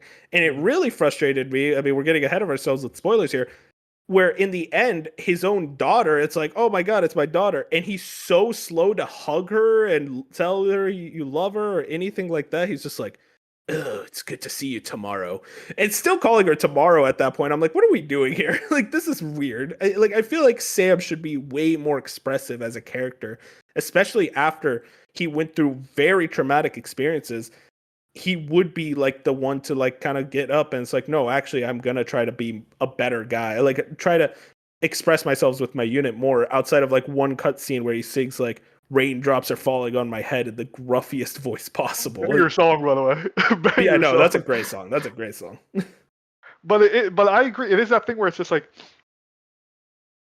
2 characters specifically, maybe 3, where it's like, I wish he had more interaction with Dollman, like when they were just out there doing the thing. Yes. Like when they're doing the thing, is more. And then the thing where when you're in your private room, you can talk to Dollman like multiple times. And it's just like, it feels weird that like Sam's never actually responding. I understand he's a silent protagonist when it comes to options, but like those are moments where Kojima should have went in there and had like Sam and them have actual conversation. Or early in the game when you have that entire Tarman arc where like he's talking about his son and stuff. Sam's just sitting there silent, not saying nothing, no words. Same thing with a lot of Fragile stuff. Like Fragile and him are having conversations and they'll talk. My biggest complaint is when he and Higgs are talking. It feels like anytime it's him and Higgs on the screen, it's just Higgs giving. It's very one-sided. Speech. Yes, it's just very one-sided. Where I'm like, Sam, like He killed your wife and Exactly. child. Like, come on, like, do something here. Like, have some conversation. And finally, every time they showed up, I'm like, Sam, say something now. Do something now. And it never happened. At the very end, literally the very end, the last boss fight, we get some back and forth there, and it's great. But it's like every other time up to that point, I'm like, Sam, dude, you're giving me actually nothing. Like, you're performing nothing. Yeah. I'm like, why? And so that's my base complaint with Sam, is I feel like he just feels like a blank character with Norman Reedus' face on him. And I don't remember complaining that much about it in Death Stranding 1. I don't ever remember being like, this feels weird in Death Stranding 1, but for some reason in Death Stranding 2, I'm just like, you feel like a shell of Sam Porter Bridges, which, again, in the story realm, kind of makes sense because it's what Kojima's going for with grief and losing a child and all that. Yeah. But again, it doesn't make for an interesting character. Like, I do think the moment he learns that Lou was dead the whole time, like, I do think that scene is very strong. Like, I think that moment of, like, kind of this full disbelief and, like, kind of sadness and anger, and I really like that scene.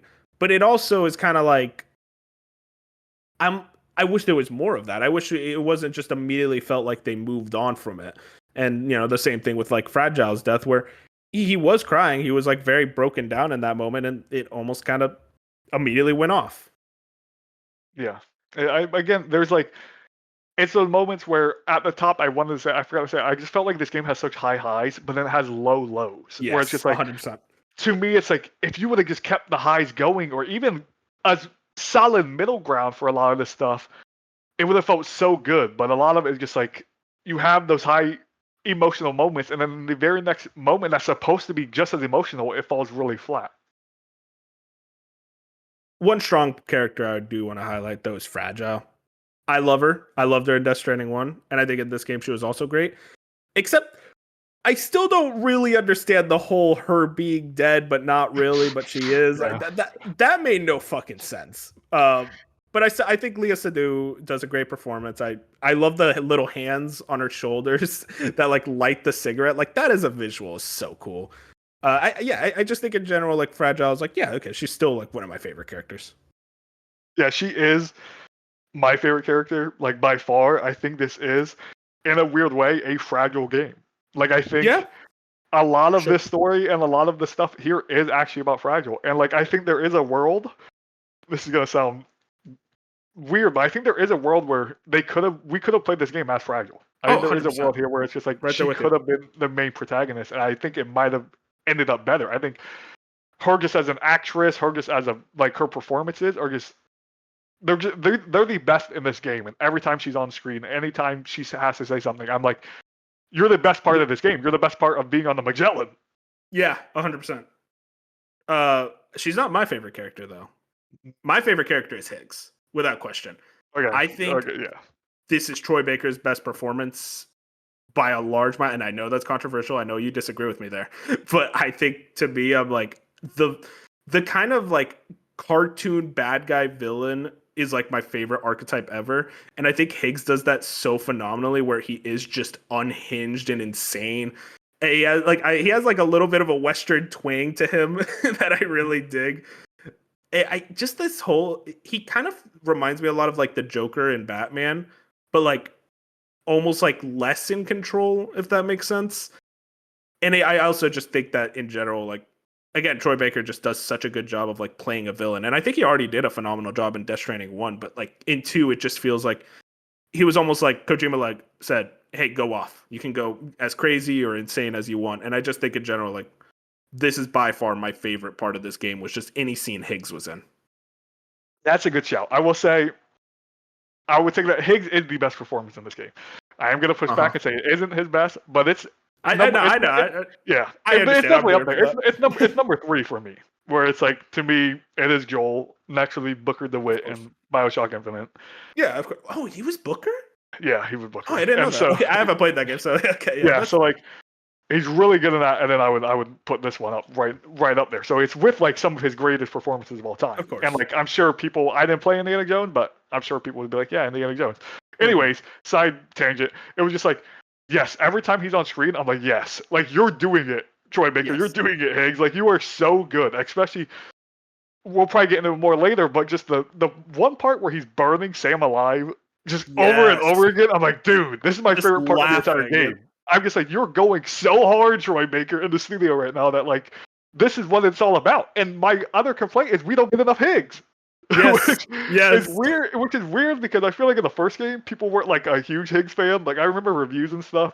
People were like, Oh, Higgs man. is kind of whatever. Like people are like, I know Michael Huber hates Higgs. Like that's what it is. His thing is like Higgs is a terrible villain, but like in this game, he feels so strong, and we don't get enough of him. I'm like, dude, I want to see Higgs every hour. Put him on my screen. Do something with him. Yeah, and it almost felt like they were like he had a motive, but it almost felt like it didn't matter.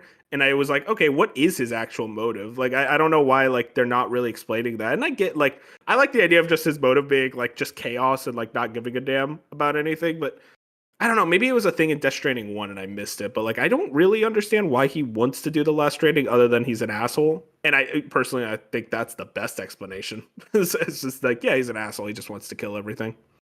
Yeah, I don't recall also in Destiny 1. I know we have the whole thing with Fragile and like him leaving Fragile leaving him on the beach for like all of eternity and him being lonely. Yeah. And all this. Like he had motivation, but like it's just like I don't care what his motivation is. Just put him on the screen and let him talk. Yes. Because he's so good every time. And he's just such a weirdo that I'm just like, even when it doesn't make sense story wise, I'm like, I don't care. Like you're doing so good that I don't Exactly. care. And I actually forgot to mention this with Fragile, but like, so one of my favorite, like, kind of like internal things was just Fragile and Higgs and like that relationship and the amount of guilt that Fragile felt for leaving him on that beach and not killing him when she easily could have. And I just love that, like, that's a thing that she wrestles with throughout the game. And I almost was, again, I feel like we could have gotten more of that. And I'm like, I it's funny how much we're saying like this should have been focused on more in this game. This should have been, and I think about it, I'm like, what was focused on in this game? What was like a character that did feel like we agree? Oh yeah, this got the adequate screen time because like I don't think a lot of the new characters did that. I don't think Rainey got that much screen time as I feel like she deserved. I definitely don't think Tarman or Dollman did. Like it feels like it's like I'm trying to like really internalize this. Like, what was the thing that actually got the most screen time? And it almost feels like for a 60-hour game, nothing did. And it kind of comes down to is like, I don't think there's actually that much story in this game. And I don't think they do a good job of focusing on the story when it really needed to be. Yeah, I'm with you there. I think I get you. You've said it multiple times. So again, I haven't played like really other than Destiny 1. I don't understand the whole Kojima and loads the story. Like the very end of the game is just like all the story, but it is that situation here where like there is a middle ground here. There's a middle part in this game where it feels like the story is just non-existent. Nothing Feels happens. boring. Yeah, it feels boring every time I'm on the screen. The story is mostly just like shut down this weapon facility, shut down this other weapon facility. Maybe Higgs will show up for a few minutes. There might be a mole, Sam. Like when the president's like, Yeah. Sam, there might be a mole, a bad guy. I'm gonna look into this. It's like, okay. Yeah, it's that thing where it's like the ending is really really strong. We're gonna get into it later, but like the ending is super strong. But it is that thing of the start to the from like the start and the middle. It's just like give me more story. I know it's cliche to say give us Mass Effect like Normandy type conversations on the Magellan, but give us it. Like you know what I mean? Like you give us this whole ship, we can barely move around it. Like at all. Like you can move you can't physically move. You but go like from one or two places, your room or the deck. Exactly. Or like you go to the bathroom and like shower real quick. It's like okay. Yeah. So it's like you have things like that where it's like there were very few moments where I'm sure you had it in your playthrough where like Rainey would stop you and then you would do like a quick quiz or something. Like she would I would didn't do get like those. Oh yeah, so you would do like things where it only happened 3 times to me, but like you would I don't know if it was on the way to wherever I was going, but like on the ship there was a moment where it's like you would walk past Randy's room or Tamara's room, I think it was, and it would be Tamara sitting there, and then Rainey was sitting there, and then she'd give you a quiz, and it would be like some random ass 2 blocks plus 4 blocks, like something like that. You have to YouTube it. Oh wow! And if you got it wrong, it literally would restart you back at the start until you got it right. And I don't understand what really were coming from it because I did it 3 times, and each time I got a decal, like I got a Rainey decal for my car, and a Tamara one. I forget the other one, but it's like you could have given more moments like that, or just have more moments where I got to talk with Rainey and Tamara more. But yeah, it just never happened. Like I wish there was moments where it's just like I could freely walk around the ship or freely go to each room. There was a thing where I guess now we know why it was, but I don't know if you ever early in the game where you could see the storeroom on the Magellan, and if you tried to click into it, Charlie would like radio in. He's like, "Don't go in the storeroom. Like it's very dirty right now." And we know at the end it's freaking Die Hardman. Like he was hiding there the whole time. So it's like that was it came around the 360 moment, but it's just like I needed more moments like that for it to feel like really, really good character moments, and we just never got it.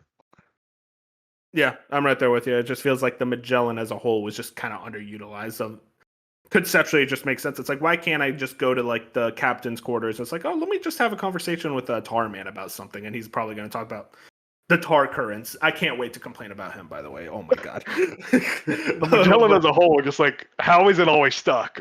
Come on. Like this thing sucks. Like, I'm sorry. But yeah, I want to lump these two together, Deadman and Heartman, because they're interlinked somehow, and I think I don't get it. So Heartman is effectively, oh no, a Deadman is effectively a dead man, get it, in this game, and is on the beach looking for his family. But then, like midway through, he is able to converse with you through Heartman. And then at one point, Deadman is the cyborg samurai who also was embodied by not just Higgs, but also a baby. Yeah, I don't get any of the things surrounding the cyborg samurai. I'm like, I think Kojima forgot to put an explanation for that, genuinely. He was just like, this looks cool. That was my one huge like twist complaint where I was just like, okay, we have the thing where Deadman is like can take control of Heartman. I'm like, okay, that kind of makes sense. Whatever, that's cool.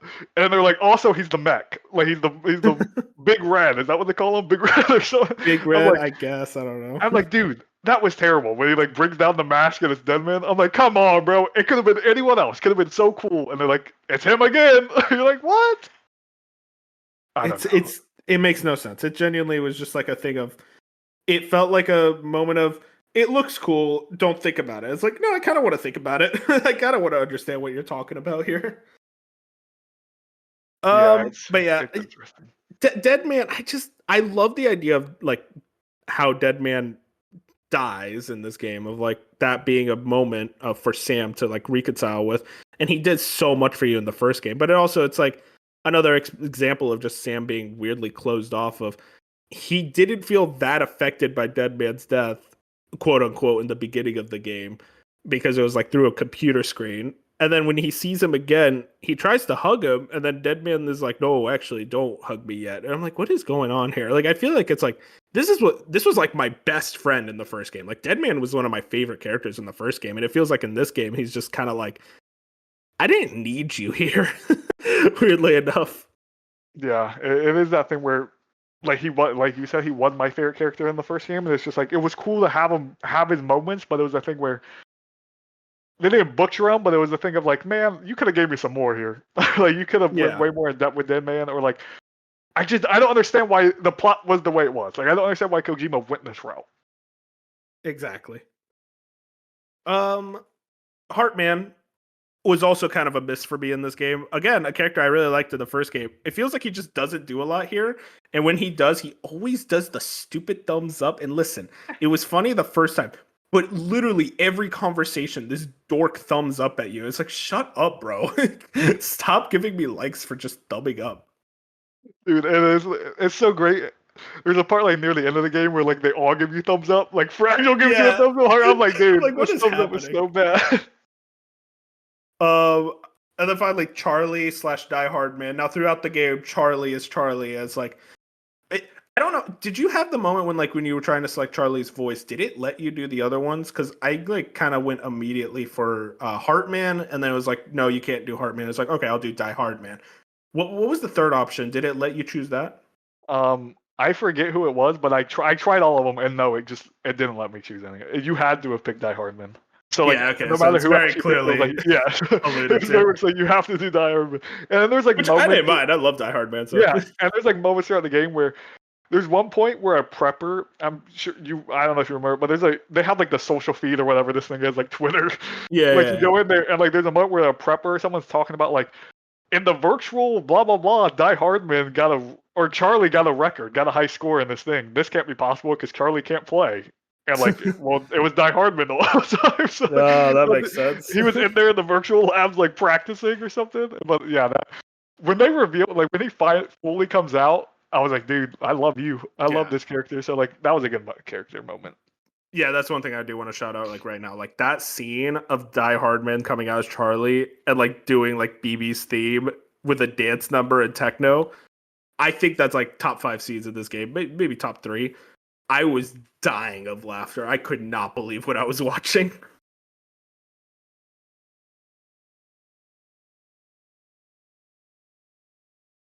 You there, Fusion? Oh, hello. Okay, Oh, okay, we're good. my mic cut out. Yeah, okay, we're good. Yeah, you're good. Okay, sorry. You were just so No. flabbergasted by that scene too, like Oh no, remembering it. I think my mic cut out. Oh, okay. We'll go ahead. We're good. But yeah, that scene of the kind of dancing. Yeah, there was like, I'm like 50-50 on that scene. I think it is like it was like it was a moment the game probably needed, but it was also just like so silly that I was like, I don't know what we're doing here, Kojima. I was like, you're losing me a little bit, but like it's so funny that I can't help to love it. That's how I feel. Where I'm like, hey, listen, if you can make me laugh, I'll enjoy anything in your game story. Yeah, it's just it's just that thing where it's just like it feels like he was trying to be so serious with the story up to that point, and then that hit. I'm like, okay, so we're just throwing all the seriousness out the window. Yeah, I think it's just also like preferencing. Like, I am a fan of like goofiness in my storytelling. That's why I really like Kojima games because they are inherently very goofy. Mhm. But yeah, I mean, Die Hard Man in general, like he shows up at the very last part of the game, and I liked him. I think he doesn't do a lot, just because of how late he shows up. But like, I do think like it's just like, oh, it's nice to see you again. Like Tommy Earl Jones is such a great voice actor. He gave like the best or he had like one of the best scenes in Death Stranding 1. Like, if you remember, it's like when he's confessing about what he did to Mads Mikkelsen's character. I thought that scene was so good, and it's like, oh, I'm just happy to see you again. I just like the moment of him just like coming in there and kind of taking command, where Yeah, it's very similar to I don't know why I just can't help but like when he was talking like giving a speech, it reminded me a lot of a Halo 2. Like I don't know if you remember Sergeant Major Johnson from Halo 2.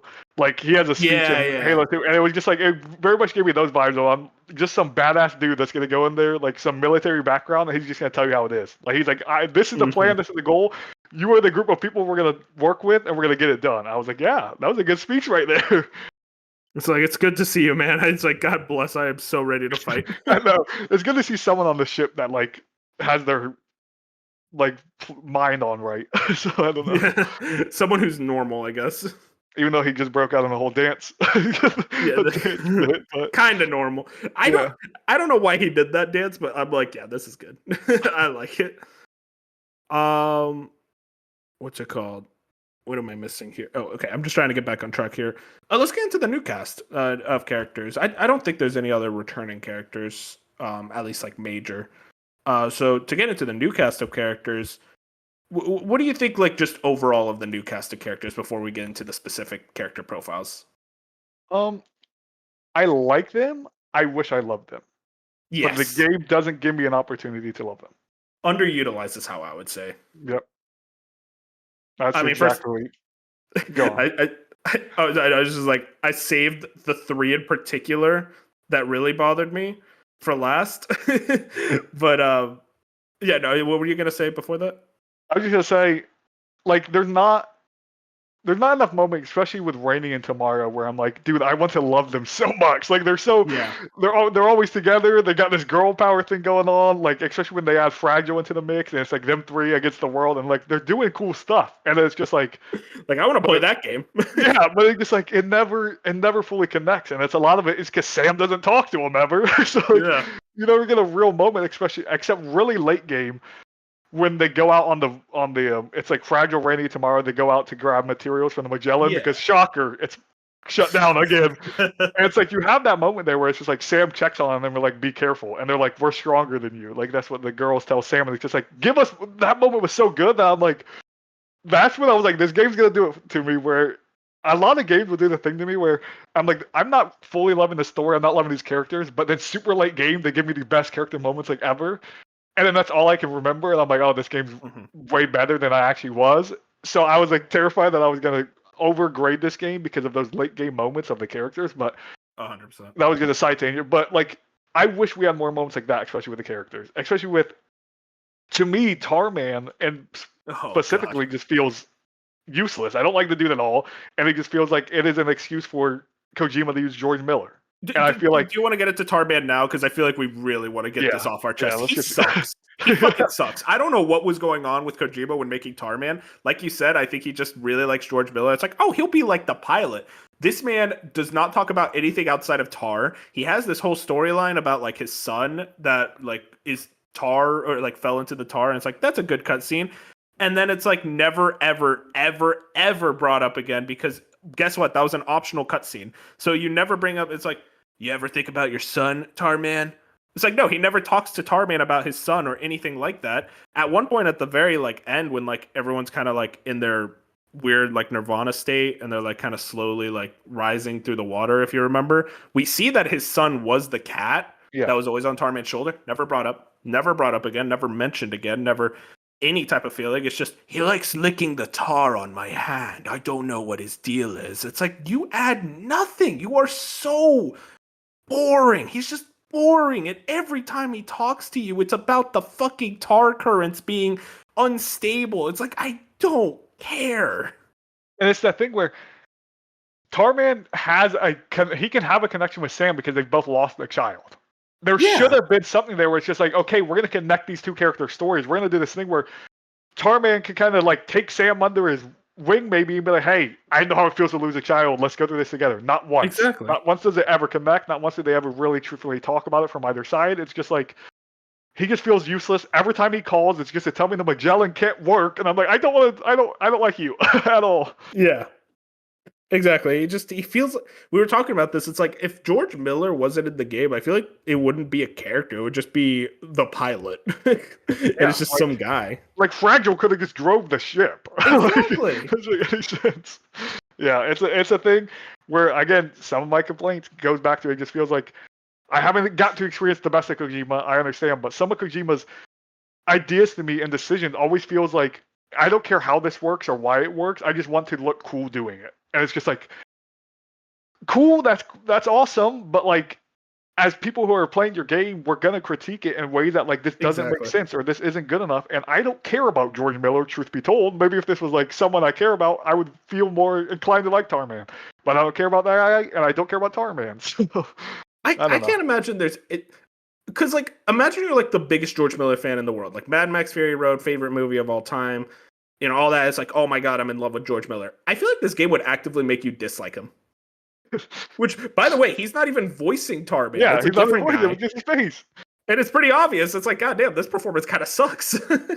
It's just that thing where it's like, again, obviously at the end of the day, it is Kojima and his team's game. They can do what they want, but it's the thing of it's just like Kojima has such a close relationship with like Hollywood, and he loves movies. He loves so many things that it's just like moments like this where I'm like, you just wanted him in your game to say he was in your game, which is cool for you, but as a player, it does nothing for me. Yeah, it was that thing of this is a very side tangent, but like, did you saw that interview about like Kojima saying like he's not gonna play Metal Gear Solid Delta? I loved how much people were reading. It's like, wow, it's because he's still scarred about what happened with Konami. They're touching his game, and my read of it was, guys, he doesn't play video games. Like he only watches movies. He doesn't play video games at all. I don't know. I don't think like. Have you ever seen him play a game that isn't one of his own? Like. I just wanted to bring that up. It's so funny. I've never seen he posts every week a movie he's watching. I've never seen him post a video game he's playing. So. Yeah, I think there was like an interview like a long time ago. It's like, Kojima, what games are you playing? Like, what games are you taking inspirations from? And he was just like, oh, I'm not playing any games. I just watch movies. It's like he's so funny. And I to kind of bring it back, it's like I do appreciate that kind of like viewpoint in the gaming industry because like it feels like 90% of gaming industry people or like game developers are like very hardcore gamers. They take inspiration from other games. It is cool to have a Kojima who very primarily takes from film, but it also leads to just like I feel like any other game designer would have told you that the boss fights suck in this game. But Kojima's like, well, it looks cool, so that's all that really matters. That's how players want to play the game, especially because, oh, you could just skip the boss fight because that's kind of the mentality of like, oh, if you don't like it, just skip it or just put it on easy. It's so easy. It's like, no, you're still making a video game here. Yeah, it is. Like, I obviously more features, like more accessibility features is always a great thing, but it is kind Of of insane course. that Kojima understands those boss battles are so bad that you can just skip them. You can just be like, I don't Yeah. want to do it. Like, you die, you go like skip it. It says like pretend you won or whatever. It's just like most games don't have that feature, and maybe some games, like more games, should maybe have that feature. But if you can just skip a boss battle, that's not a good boss battle. Like, and 100%. honestly, if you skipped any of these boss battles outside of obviously the final one, you would have missed nothing. Nothing Yeah. like nothing would have happened. It literally, like, they're just like, they feel so separated from the game. Like, oh, here, fight this BT. Oh, here, fight this guy. And it's like, what, this is just nothing. This means nothing to me. Um, let's talk about the actual characters individually, though. Rainy, we talked a bit about her. This is a character I really like. I think she's a great performance from the actress. I forget her name exactly, but she's actually a Japanese actress, which is really cool, and I appreciated her.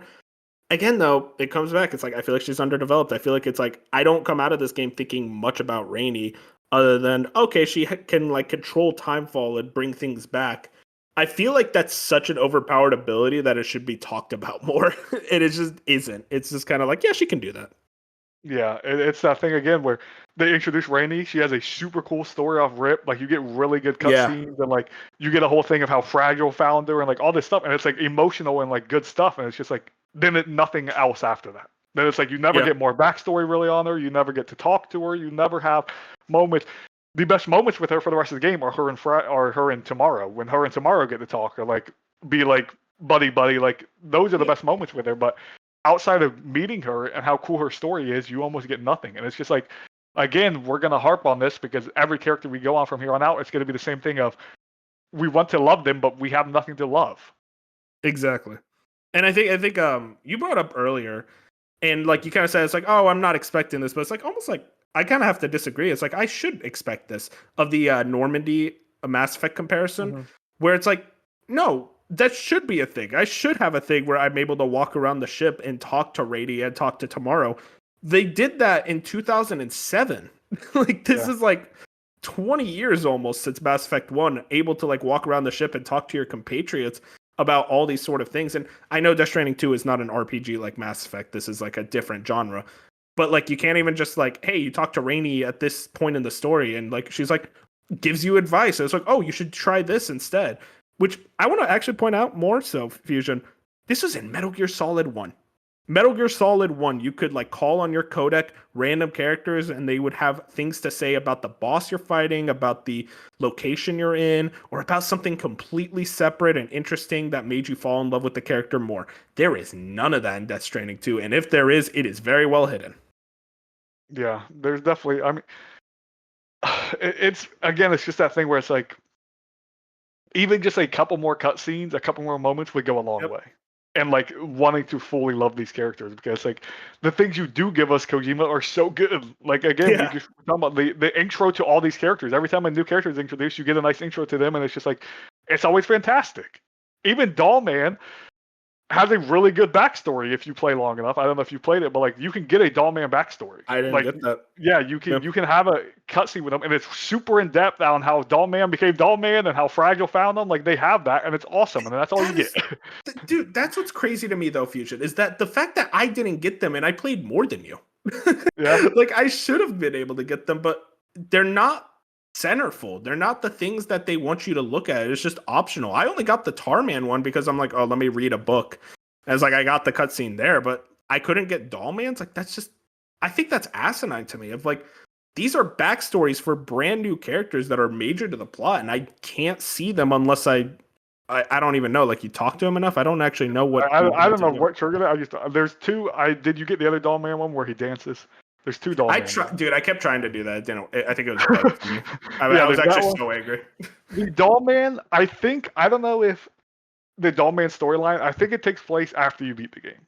I think once you beat the Oh, game okay. and like you go back to the Magellan and like you're just killing your thing, you can talk to him. Like he'll say something like, "Hey Sam, can I talk to you real quick?" And then you talk to him, and he's like, "Would you like to know how I became a doll?" And you click yes, and it goes through an entire really high budget cutscene. Like Yeah, it's after about you him beat the and his game. daughter, and like yeah, and like all this other stuff. I'm like, this should have been in the game forever ago. Like this is really Yeah. good stuff.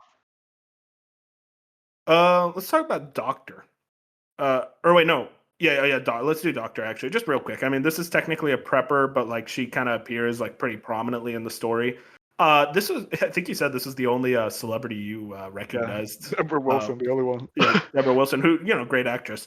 Uh, the only thing that really bothers me about Doctor, the two right hands gimmick, it makes me Yeah. uncomfortable looking at it. Other than that, she's pretty cool. It's just like not too much to really go off of, though.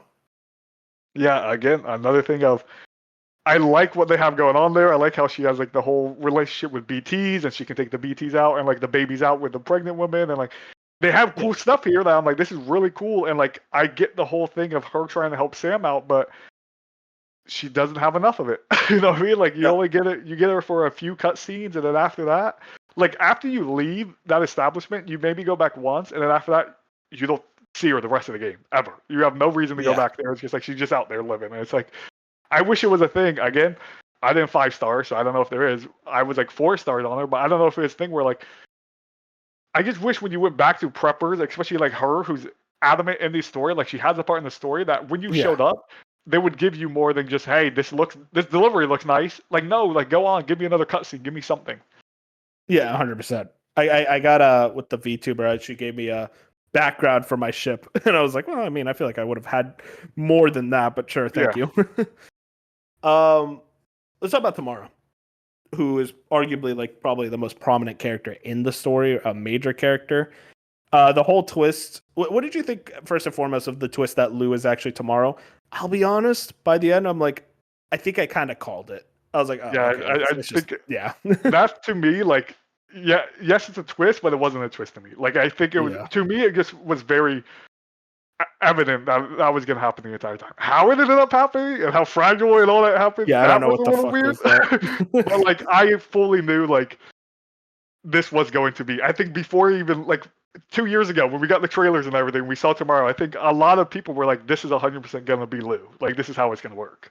Yeah. I thought Elle Fanning had a great performance, though. She's very quiet. God, this is the Kojima thing where first and foremost, like she doesn't like wearing shoes. It's like, yeah, of course she doesn't. I was like, God damn it, Kojima, you always find a way. But I think overall, Tomorrow is really cool. There was that really strong cut scene with her, like kind of in the midway point where she takes on a bunch of the cyber guards. It's like that was a great cut scene. Turns into Scarlet Witch. Yeah, very Scarlet Witch. Like, yeah, I think in general, I'm like, yeah, Tomorrow is a very cool character. Again, comes back to it. I wish there was more interaction between her and Sam specifically, considering that he is her dad. I feel like there should have been some very strong cutscenes of like maybe Sam teaching her how to do something, like helping her like learn her powers or something like that, to kind of come off as a father figure. So that way, when they learn it's like actually he was her father, it hits even harder. Instead, it's just like, oh, I guess I'm your dad. I'm your little Lou. It's like you're a baby. You didn't remember any of that. Like I don't remember shit when I was 1 years old. Especially with the way, obviously we're not going to get into it yet, but just the way the game ends and like how Tomorrow, aka Lou's kind of the future of the franchise. So Yeah, it's like, yeah. you would think there would be a bigger emphasis on her as a character and then her and Sam's relationship specifically, but you don't get it. So I don't know if it's I don't know anymore with Kojima. As we talk more and more about all these characters and all these plot beats, man, it really is just centerfold on, damn, everything feels so underdeveloped. It feels like it's just we didn't get enough answers. And we were talking about how much Kojima backloads his games. It's like, oh, but always at the end, he really goes hard on the story and plot. But even, I think it's starting to really become a detriment with this game in particular when you have such a vast, wide cast of characters. And it feels like none of them really get developed at all except like Fragile and Higgs. Mm-hmm. Yeah, it feels And like even then, Higgs didn't get enough screen time. exactly. I would love more Higgs, but yeah, it's like Tomorrow. I love Tomorrow as a character. I really do. Again, I love her and Raimi's relationship, and I love her. I love where it's like you, even if you didn't know, like if you truly didn't know the twist and it came out that she was a baby, good for you. But like, there's even moments where like she's playing with blocks or like she's Goo Goo Guy, like she's doing things where it's like she's like sucks her thumb. Yeah, like she's sucking her thumb. And it's like this is very much like she is Lou, like she is a baby. The whole thing of like she can't remember how she even got there. She doesn't remember anything about her past. Like I think it was very much Kojima. Like he had to reveal the twist, but it was also just like I'm sure he knew a lot of players would be like, "Yeah, this is Lou. Like this is just how it works." Exactly. Do you want to know what movie Elle Fanning was in 2011? I thought about this movie recently. We We bought a Bought a zoo. Zoo. Yeah. You Yeah, knew she was a that? little girl and we bought a zoo. Yeah. Oh man, I remember that I've movie. seen that movie, bro. Dude, I remember watching that movie and thinking like, why did they buy a zoo? Like, I thought it was such a stupid plot point, even as like 9-year-old me. Wild ass tangent, but just I thought about that recently. Well, it's Uh, because it's a biography, right? yeah, but it's like From it makes you think even more if it's a biography. It's like, why did you buy a fucking zoo?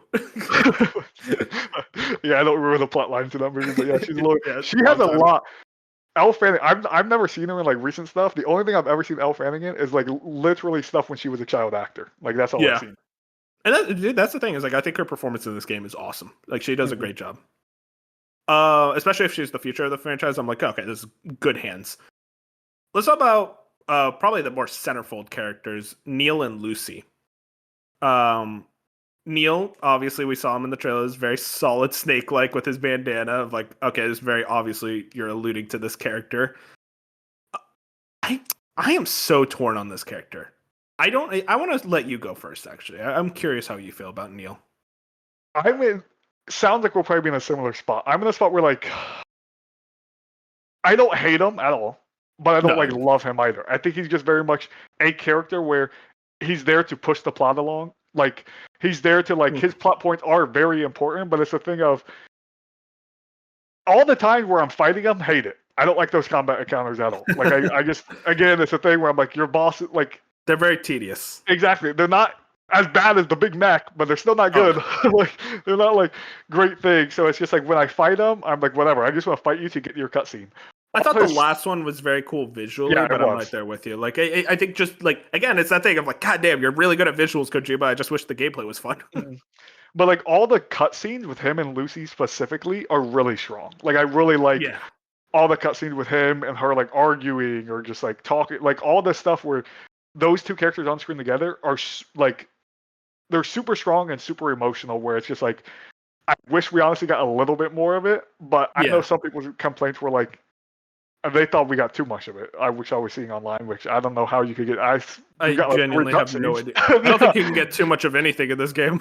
Yeah, where it's just like I would have loved to have a little bit more, but I still really liked what they gave us of Neil. I think for one, when they say his name Nirvana and then the whole Nirvana thing. That was stupid. That actually annoyed me. I'm like, what do you Oh mean man, you misheard him? Like, shut oh, up. it's so funny. But like, yeah, I just a thing where I don't think his ending, the ending of his arc, necessarily completely satisfied me. Like I didn't feel satisfied when we got to the end of like he gave the little necklace thing over to Sam. And he Yeah. was like, "Take care of Lucy and Lou for me," or whatever he exactly said. But Uh-huh. it's like it didn't completely satisfy me, but like it was I enough wish where there I'm was like, more okay, to him. yeah, it was enough where I was like, "You're still a good enough character in the game." Yeah, I think he like you said. I just think he's really cool. Yeah, he Like is his really cool, just in general. like those just his military attire, like his like skeleton army force that he always rides with. That is really cool shit. And I think his actor Luca something. I think he's a great actor. I think he plays that role very well. And I do love the scenes between him and the guy with the UCA, the guy with the suit, the guy who yelled at him. I forget his name. I don't even think he got a name, but like that dude, like that, those scenes like back and forth between them was very strong. Him having to wrestle with this idea of like having to smuggle brain dead women across the Mhm. border.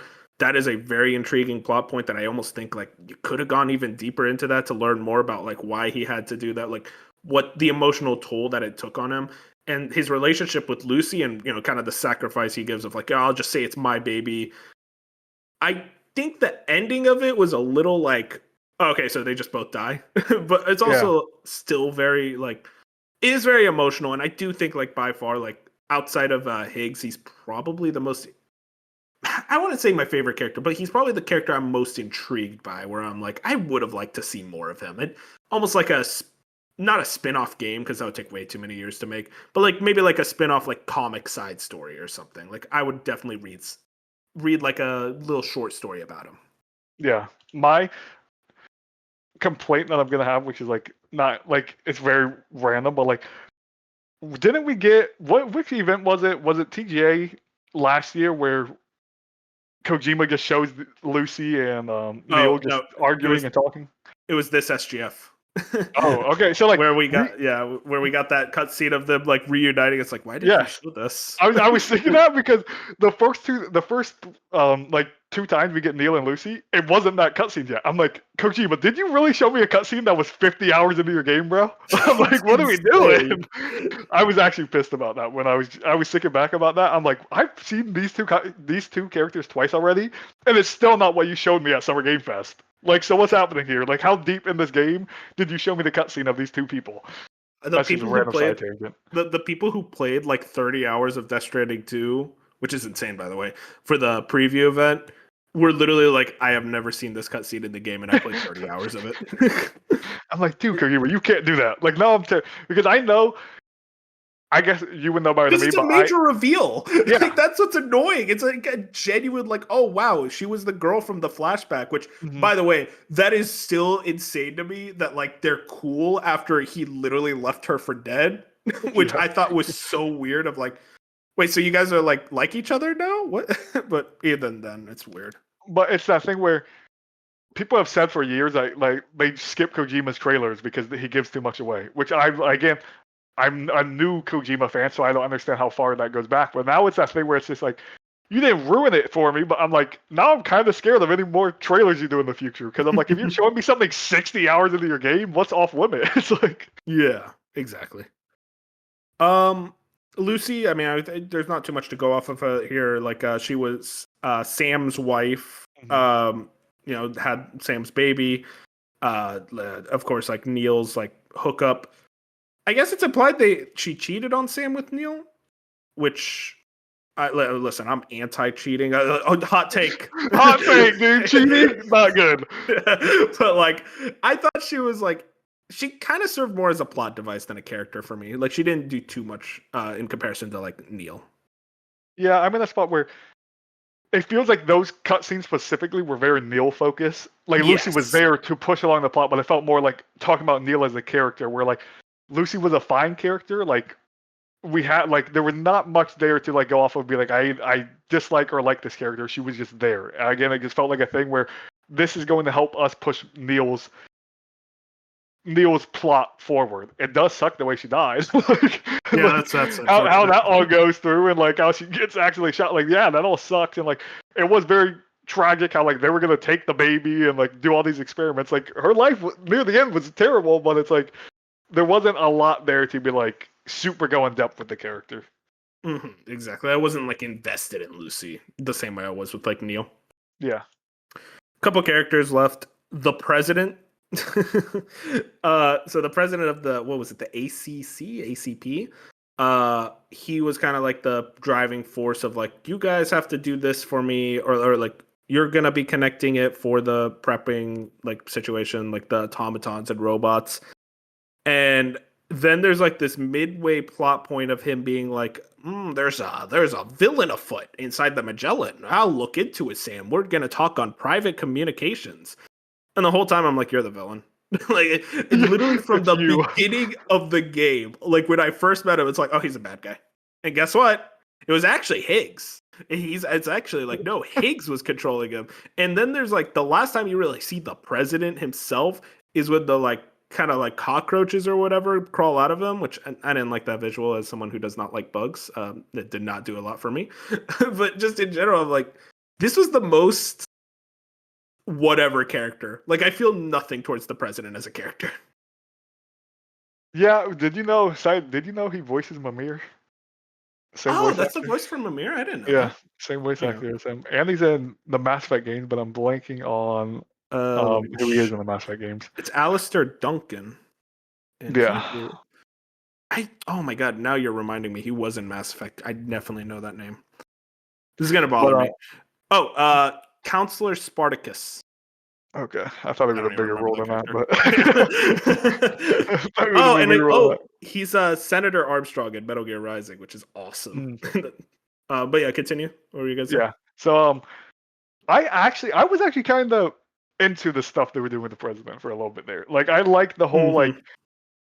like when he changed his face is and he's basically like this entity that's like wants to at the end of the day they want to get rid of humans. Like you know what I mean? There's Yeah. a point where like they want to get rid of the earth and they're just like they are this AI internet type thing of we want to control everything, we want everything to be automated, we want humans out of it, humans make too many mistakes, all this stuff. I thought that was really cool. And then they're just like just kidding Yeah. Higgs, like all that was just exciting. But like him as a character, not much, you know what I mean? Like he would show up on the screen and he would be like you said, he would be like, "There's a mole on the Magellan, dude." Like you Mhm. gotta be careful on the Magellan. You never know with that fragile character. Ruh-roh. Yeah.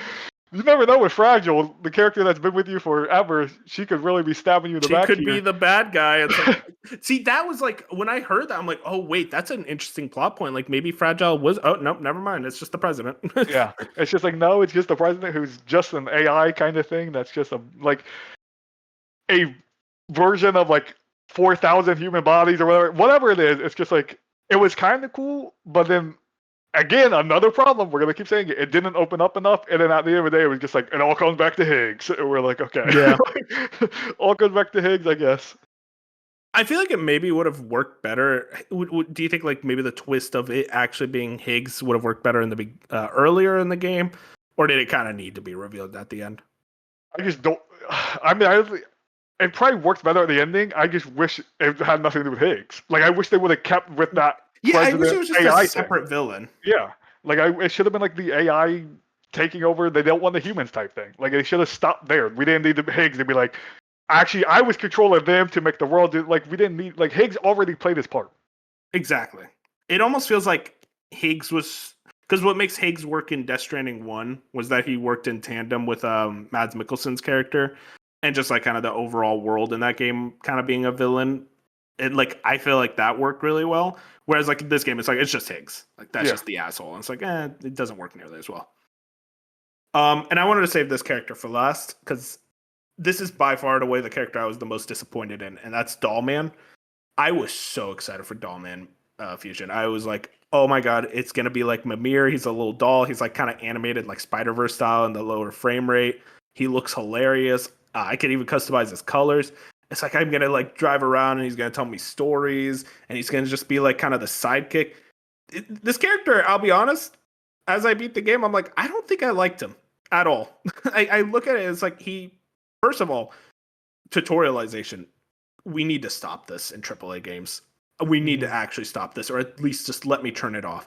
If I'm in the middle of a boss fight and I am pulling out the rocket launcher, and this motherfucker says to me, "Hey, Sam, I think he's weak to rocket launchers." I think I figured that out, Gabe. You don't need to play the voice line when I'm literally pulling out the rocket launcher, or every single time, as we mentioned with the sniper rifle, you pull it out, and he's like, "Remember, it's not suppressed. It's gonna cause a lot of loudness." And it's like, what are we doing here? That immediately, I'm like, we need to stop with this tutorialization in AAA games. Gamers are smarter, and even like non-gamers are smarter than you make them out to be.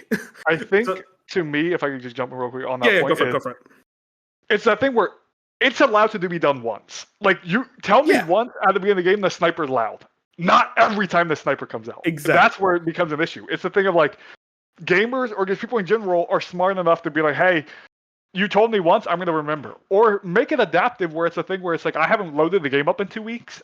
Then you can maybe remind me when I load the game up. But don't do it where it's just like, I could be playing for 3 hours in one day, and you could tell me about the same exact sniper 16 times. It's like, no, I don't need to know that every time. I don't need him to be a tool guide on my hip. I want him to be Mimir. I want him to tell me stories. I want him to blah, blah, blah. I don't need him to be a tutorial on my leg. It's the second worst tutorialization behind Mimir saying, Kratos, you're on fire when you're on fire. It's like, oh my god, there's no way. There's no shit, Mimir. But to get back into it, right there with the Mimir comparison, though, it's like, you know why I don't hate Mimir in God of War, though, despite the tutorialization, is because he's funny. He's interesting. He's a character. There's stories. He has these worlds and things that he wants to explain to you. And like, oh, I remember this story about this ancient Norse god. You know, when you're in the boat, there'd be those moments in like 2018 where I'm riding the boat and he's telling the story. It's like, I'm not getting out of this boat. I want to hear the whole story. that worked for me so strong. And I'm like, okay, Dollman's gonna do that. This man is a mute. This motherfucker does not want to talk. And when he does talk, it's about a tutorialization. Or I think there was one time where he was like kind of talking to Sam about, oh, like you have to get through this grief in some way. Like I was driving. Sam did not ever respond once. Not a single word of dialogue towards him. And it's like, that is without question the worst part of this game is how, well, maybe not the worst part of this game, but one of the worst parts of this game is just how underutilized Dollman was, who was by far the character I was most excited to meet. I'm right there with you. Where it's a thing where it's like him and Sam out there together, they're just two mimes. Don't speak to each other. They do nothing. They're just silent. It's just like, did Kojima just not want to get them in the studio and have like them record dialogue like that connects each other? I don't understand how he came to the conclusion of basically having a Mimir-like character or a sidekick, and hundreds of games we see, like Uncharted or Last of Us or a bunch of AAA big budget games. I don't know if it was that thing where, because Kojima's can be weird, where he's like, I don't want my thing to be mainstream and casual and like the normal. And I don't know if he thought, well, if we have Dollman on my hip and he's talking the entire time with their character, people would compare it to God of War or Last of Us. And maybe Kojima was like, I don't want my game compared to that, because he said multiple times he doesn't want the mainstream, whatever. It's just what he wants to do. Yeah, like he doesn't want to make the game as good as it can be for some reason. But it's like, it's that thing where it sucks because the moments you have with Dollman and Fragile where they're talking and they're like talking about the stuff with Sam and like Lou, and like they knew all this stuff about Sam in the first place. So it's like all the conversations you get with Dollman and Fragile, it's like that's super interesting. I wish it would have shown more in the open world where it's you and Sam. Like Dollman knew so much about Sam. He had so much information about Sam, and it never like once comes up. It's never once a thing where it's just like, hey Sam, let's talk about this. It's not like, it's just never a thing. The only time you get things out of Dollman is when you're in your private quarters and you have to look at them and click through the options. And half the time it's like 2 sentences and you move on to the next. Yep. I think we're just fully in agreement there. It's just like Dollman as a whole was underutilized. And I'm still pissed about the dance because I couldn't get it to work for me. I would play the song, I would talk to him, and he just wouldn't fucking dance. And I'm like, God damn, you can't do anything right. You suck, Dollman. And again, going back to the cutscene that I think you should watch at some point on YouTube after this, is like, he has such an interesting backstory. He could be able to tell Sam about so many different things. Dollman lost his wife. Like, Sam lost his wife. They could go through these things. They could talk about it, and they never do. Dollman also lost. It's just dumb. It's just dumb. Yeah, no, I think it's clear. It's like right now we're like, this is the thing. Because, like, we didn't have expectations for Tarman. We had expectations for Dollman. Yeah. I almost think I think I disliked Dollman more because there was expectations. I had this feeling that he was going to be something special, and he just wasn't. It's the thing where my favorite thing in these type of games is a narrative-driven sidekick. Somewhere where it's just like, I like yapping in my games. I hate silent protagonists. It's just a thing I hate. Yep. So like, when you give me a side character that I can love and that these characters can banter off constantly, like, it's never too much for me. Like, I love it. I love it in all my big AAA budget games. Like, it is my favorite thing when 2 characters out in, especially an open world game where you have a lot of downtime, can replace the downtime with narrative conversation. And it's like, this again boggles the mind. In Metal Gear Solid 1, again, I'm referencing a game from 1998, where a Kojima game, you have this whole cast of characters you could talk to at any time. You pull up the codec and like they have stories and things to talk to you. The girl in that game, Mei Ling, who does the saving, she'll always tell you like an ancient philosopher, like Chinese philosopher quote, and like you kind of discuss. And it's like, why can't I get that with Dollman? Why can't Dollman go? It's like, oh, I heard this story about, I don't know, like some movie. Have like movie recommendation, or like Dollman's like, oh, before the Stranding, there was this movie called I don't know, Beethoven. It was about a dog. It's like, hell yeah, dude, let's talk about that. It's just asinine to me that you don't think at all. I understand the isolation element of Death Stranding is so important. Death Stranding 2 does not feel isolated. It just feels quiet. Yeah. Yeah, and again, I think a lot of people are going to listen to this and they're going to act like, they're going to think we're giving the story and narrative wrong. No, we understand why Kojima is doing what he's doing. We understand the entire narrative is about grief and losing a child and how Sam is dealing with that the way he's dealing with it. But it doesn't always make for a good video game. And I think that's our problem with it. Is like we're coming from it where it's just like, yeah, we understand his viewpoint, but we don't have to like it. We don't have to like Yes. sit by his decisions and be like they're working because in our opinions here, it isn't working. But at the very least, just feel consistent because it feels like the best parts of the game are when he's actually confronting that grief. Yes, that exactly. That's my thing. It feels like when Sam is out there talking to people, doing things like having the moments of being human and going through the grief, it feels at its best. And it just feels for 90% of the game, you don't get that from Sam. Talked a lot about any the other characters. Yeah, really. Except Fragile. And Fragile. I mean, it should have been her game, but yeah, really. Let's talk real quick. Preppers. I don't know if you have any like memorable preppers for you that like. Okay, I really just want to know, as someone who does not watch anime, does not watch VTubers, unless there's a secret side to you that loves VTubers. I don't know, but like, I genuinely, because I don't watch VTubers. I don't care for them either. I just want to know, what was the reaction to meeting Pekura? I did not expect it. I was like, what the hell? It came out of nowhere. They revealed it pre-release, if I remember. Yeah, I don't know if I don't know if I didn't see it pre-release or what, but I just like I go in there and I'm like, it's whatever, like cool. This is a VTuber. I did not expect it, but it wasn't much of a. It never. The thing with Kojima about her. The thing with Kojima, and especially Death Stranding, is like there's almost never anything that I'm like, this is too weird. Like this doesn't make sense. Expect the unexpected. Yes, I'm like, I did not expect this Kojima, but it makes sense, I guess. Like it is what it is.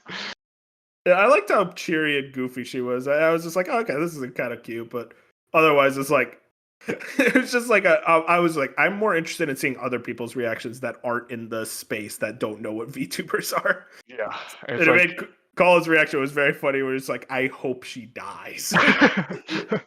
Yeah, like I didn't hate her, but like I didn't like her. Like she was just whatever. I'm like, okay, like you're just a character, I guess. I like the hat she gives you. They like when Sam like wears it, he's like, Peko. It's like a lot of the preppers do be giving you hats. Like you get the honor, like the honor hat. You get a bunch of hats where it's just like they give little buffs, which is cool. But like I felt like they were never actually useful at the end of the day. It was interesting. We were talking about it, and you were like, I don't really notice any celebrity cameos like Conan and Jeff Keighley, and it's because a lot of the cameos in this game are more like Eastern focused or more directors. So like we mentioned the two directors of that movie. I forget already what it was called. The one you watched last night. Yeah, Talk to Me. Yeah, Talk to Me. And then there's also the director of RRR. Who now I don't want to watch that movie because his deliveries pissed me off. So I was like, great job, Kojima. You made me hate this guy I don't know. And then there's the VTuber Pekura. There's Churches is the animal sanctuary. There's this guy who's in Train to Busan. I forget his name, but he's like a Korean actor. He's like the main prepper. I feel like I talk to the most. Deborah Wilson. And then what's it called? Jen Hoshino, who's a Japanese pop singer. But from there, it's like, as you kind of mentioned, it's like there's not that many like kind of Western focus, like a big actor, a big like kind of like Jimmy Kimmel isn't in this game, thank God. It's very much just like directors and like kind of like if you know, which honestly I kind of prefer. Yeah, it's that thing where I guess going into it, I was expecting to be like know a lot more of Tom Holland. Maybe not Tom Holland, but like I was thinking like a Sam Lake, maybe like someone where it's just like I expected maybe more video game crossovers to be thrown in there, especially because it feels like every time someone new goes to the studio, he's taking pictures of all the videos. Yeah, they get scanned. I'm like, where are they going, Kojima? You scanned so many people, and they're not in this game, I guess. So like, they're not in this game. Where they at? But I was expecting more of like that stuff. I'm shocked there wasn't another Jeff Keighley. Like, I understand they used him in Destiny 1, but their relationship's so close that I'm honestly shocked they didn't just put him in there again. So it wasn't like a complaint. Like, I'm not sitting here being like, I wish I knew more of the preppers. At the end of the day, I would probably prefer it this way because it was kind of weird seeing Conan and like other people in Death Stranding 1. I'm like, now we're just taking it a whole nother level of like, this doesn't make any sense, Kojima, but whatever. So like the fact that I go through this and a lot of them are Australian based and then Eastern culture based, like it was whatever. I'm like, I don't know any of them. Yeah, I don't know any of them. And at the end of the day, who cares? Like whatever. Yeah. Yeah, at the end, it's just like it was just funny seeing like random people that like once or twice. Like I only really recognized the guy from Train to Busan and the VTuber. And then otherwise it's like I actually couldn't really recognize the other ones. Which again, like I said, it's like it's not as jarring as like where what the fuck, Conan O'Brien? What are you doing Yeah. here? Like, how did you show up? Yeah. um Talk about the story, like just the overall like narrative as a whole. There's a lot of threads we can pick at, but specifically, like, is there any big narrative threads you want to focus in on before we get into the ending, which I feel like is like the thing we're very high on? I It's hard because the two specific story stuff I like is I like everything to do with Fragile story. I mean, I Of like course. it's just the whole like her coming to terms with like not being able to save Lou and like this whole thing of just how in this game she has I forget what's the disease called. Do you remember? Dooms? No, not Dooms. The one where like why she can't do the jumps anymore. I don't remember. I There's whatever. so many terms Yeah, in I this know. game. But it's the one like she has that thing where she can't jump shock, something shock, Uh, Aftershock? something Might be like that. that. I swear it's Yeah. shock in the word, but like the thing where it's like she can't just teleport anymore, which was a big thing of her character in the Yeah. first game, where she would just teleport and like never use front doors. That was a big thing. Like Sam said, and the first game, I'm pretty sure at some point he was like, "You never use a front door." In this game, literally off the rip, she uses the front door. So it's like it's just a thing where I like those specific character moments, and then all the stuff with Higgs. Like I said, Yeah.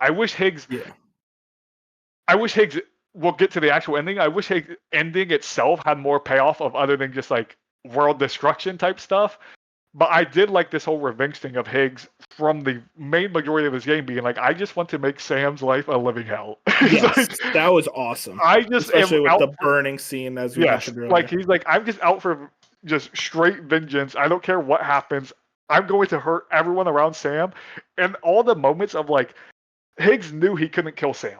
So it was the thing of Yeah. throughout the game, Higgs is just trying to finding ways to just basically torture him. Like he has that moment where he like it's choking him to death, and he's just like, "This thing's gonna choke you forever." And then like the dead man, okay, Big Red goes out over like Yeah. saves him. And then the thing with the guitar, where he sits there, that cutscene's like 10 minutes long of just Sam dying and re-dying and dying and Yeah. coming back to life. Like He knew he couldn't kill him, so he just wanted to make his life as worse and worse as yes, humanly possible. Like, oh, I can't kill you. I'll kill your baby. yes. Like he wanted to do the thing where it's just like, I will make your life miserable. I will do it. The thing where even near the end of the game where he's on the ship and he's like, I'm going to kill everyone on the ship and leave Sam alive to watch it. It's like, Right. okay, you're a little crazy, dude. But like, those are my It's favorite what story makes him work moments with him. so well as a Yeah. villain. I mean, it's specifically like when, like, right at the end, it's like, oh yeah, and I did kill your kid. Like, I Mhm. murdered that child. It's like that is a. That was the moment where Sam was like actually like enraged and tried to kill him. It's like I wanted more of that. That dynamic is so powerful that like I almost like at one point I'm like, okay, it's really good how sparing you are with utilizing this relationship. But at the other side, I'm like, this relationship is so strong. It's by far the best part of the narrative. I would have liked more of it. Because to me, even though I think the Neil stuff with Lou and Tomorrow and all of it and Lucy, Mm. like it's interesting. It's good. Yeah. But there's too many twists and turns for me to be like, it adds up. You know what I mean? There's too many things where it's Yeah. like I don't think it's in there. I don't. My problem with this story is I think surface level the story is good. I think when you get into it and pick it apart, I think the writing's pretty bad. I think how it all connects and Mm. how it all comes together. It's gonna remind me. It remind me a little bit of you didn't play the game, so you're not gonna fully get it. But like Final Fantasy VII Rebirth, where it's just like I played a little bit of it. where it's just things where it's just like the story kind of intertwines itself too many times. It wraps itself around itself like 10 Mhm. different times where I'm like, it doesn't fully feel satisfying by the end of it. I feel like there's too many loose ends. There's too many things where I can't just go past. Like the whole dead man being big red baby thing. I just can't get past that in my head where I'm like, this doesn't make sense. Like Yeah. you're showing me this Kojima and it's cool on the surface level, but when I actually think about this and think of how you sat there and wrote this, there's no way you haven't like there's no way you sat there and was like this makes sense because it doesn't. So it's like from those perspectives, it's hard for me to go in individually and pick story threads I like because the longer I've sat away from the game, the more I'm like a lot of the story threads are actually really confusing and don't connect to each other. Yep. Yeah, no, I get what I'm kind of with you on most of that. It's just like it feels like you just have a lot of loose threads that are still sitting there. And I'm sitting here like, do I have to wait until Death Stranding 3? Because like that game, apparently Kojima's not even directing. Like he doesn't want to work on Death Stranding 3 in a big way. So it's like, how long am I actually going to be waiting for that one to actually get like ties up into the threads? And we'll talk about the future of the IP later on. But it's just kind of frustrating of like, I kind of hope that this game would answer everything that from Death Stranding 1, plus also create new stories and ideas and answer those. And it feels like they kind of were like, no, actually, let's just do what looks cool.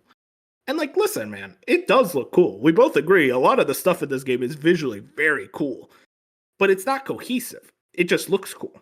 Mm-hmm. Um, it reminds me of like one of those like viral desserts that you randomly get on like your Instagram or TikTok feed of like check out this new dessert, and then like you either go to a restaurant to try it or make it, and it's like this tastes lame, this is bad. It just looks cool. It's like Yeah. that's kind of how it feels a lot of Death Stranding too. It's like check out this new way to make chocolate, and you try it, it's like it's just chocolate. It literally just tastes the exact same as chocolate. Like I don't know what I'm supposed to do with this. And it's a thing where I have read a lot, especially the Reddit. Like I've been interested in Reddit and going in there, and it's like there's a lot of people. I think Bench by the end of this game will super love this story. And I think he's going to find the And I still like the story. I want to yeah, point out. and Like, I will think point that out too. the I ending also added a lot. still like the story. It isn't like to me. Like I had it. I said it was an 8 out of 10. You said a 9. We obviously like this story. So like there was Yeah. stuff in that story. There was certain elements of the grief and the way Kojima tells it that's super impactful,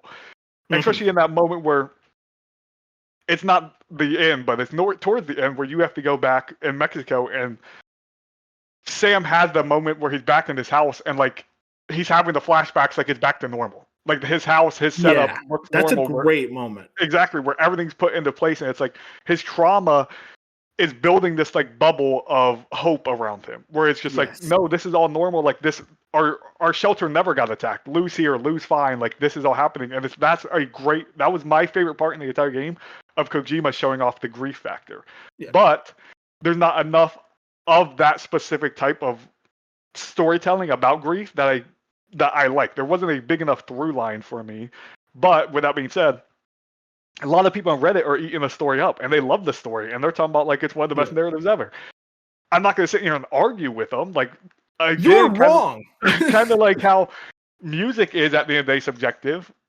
Storytelling and narrative and the way you digest that is also very subjective. I think one thing that pushes me back from this story a little bit is playing Claire Obscure a few months ago. Oh man. A big storyline with that is grief. Like they go heavily into grief and loss in that game.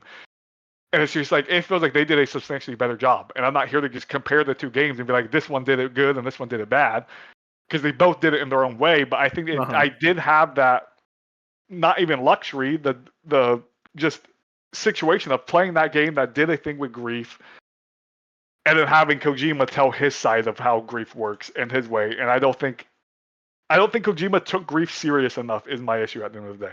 I think if Kojima would have jumped more into grief and taken that storyline and didn't throw Charlie dancing and didn't throw like all this other stuff on top of it, I think he would have done really well with the grief aspect. But I don't think the grief feels like a backstory to the weirdness that he's actually telling here. See, I guess I kind of disagree that I do think he took grief seriously, but it's just more so that there wasn't enough of it.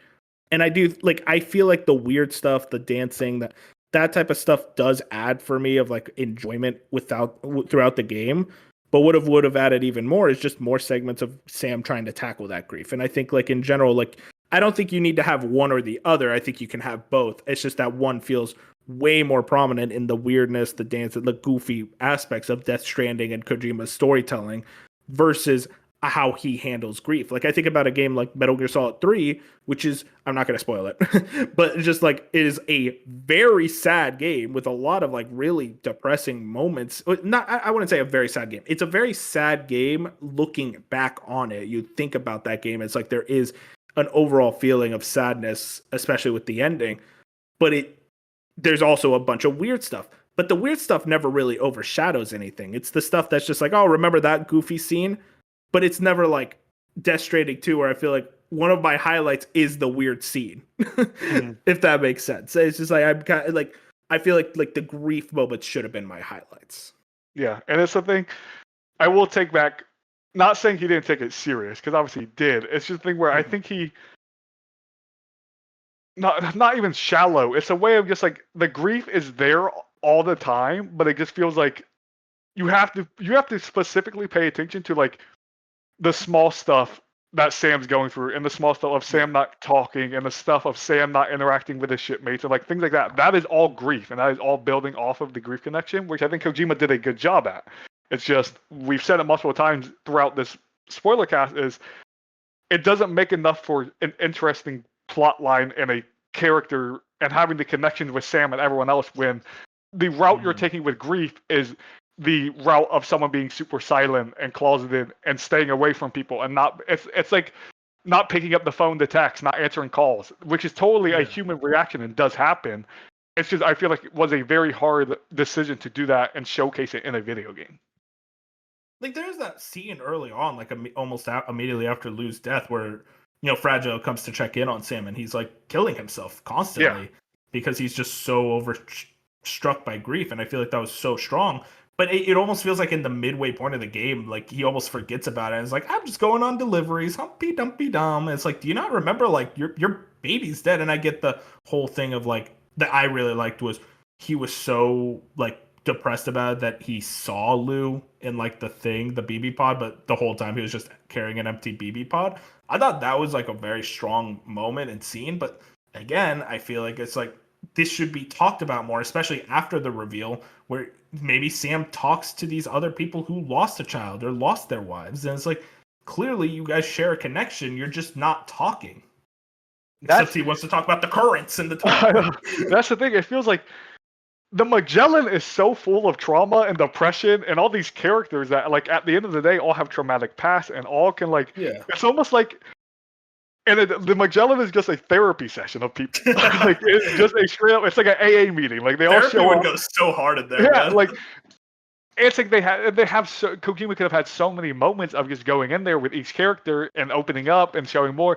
Especially if Kojima wants this whole thing where Death Stranding 1 was all about connection and why humans' connection is important and why we have to connect. And like the isolation of we have to get away from the isolation. We have to be together. It's like Death Stranding 2 feels such, like you said, such a quiet experience that leads to isolation where if Kojima's mission here is to, like his out of video game mission here is to be like, to show how important it is to connect as humans and talk and do all this stuff. In my opinion, he doesn't do a good job in Death Stranding 2 showcasing that. If anything, it showcases to stay quiet during your grief, to separate yourself from these people. And that's the thing is that is the theming of the game of should we have connected. Mm-hmm. But it feels like it was almost like an unintentional thing that of the I guess you did show throughout this game that like should we have connected because everyone's so quiet and not talking to each other or connecting. But like I don't want to give you props for that because it feels so unintentional. Yeah. Let's talk about the ending. Obviously, this is the big thing of just the last 4 hours. Specifically, you get back to Mexico looking for Higgs and Tomorrow. We already mentioned the scene of him going back to the bunker. We mentioned the spider, the giant spider boss again. Sucks. But, yeah, very bad. But when we get into the Magellan and we go to the beach, and the Magellan turns into like this giant tar creature that Hartman is controlling. And that was hard, by the way. It's very epic. It's very awesome. And I actually almost forgot to mention this. That scene of like kind of like the last delivery when you're getting to the last terminal and you're just fighting through these waves of enemies and the Magellan is firing like a bunch of things and like the fire. That whole sequence was awesome too. Mm-hmm. It's just again like it's undermarred by the spider at the end.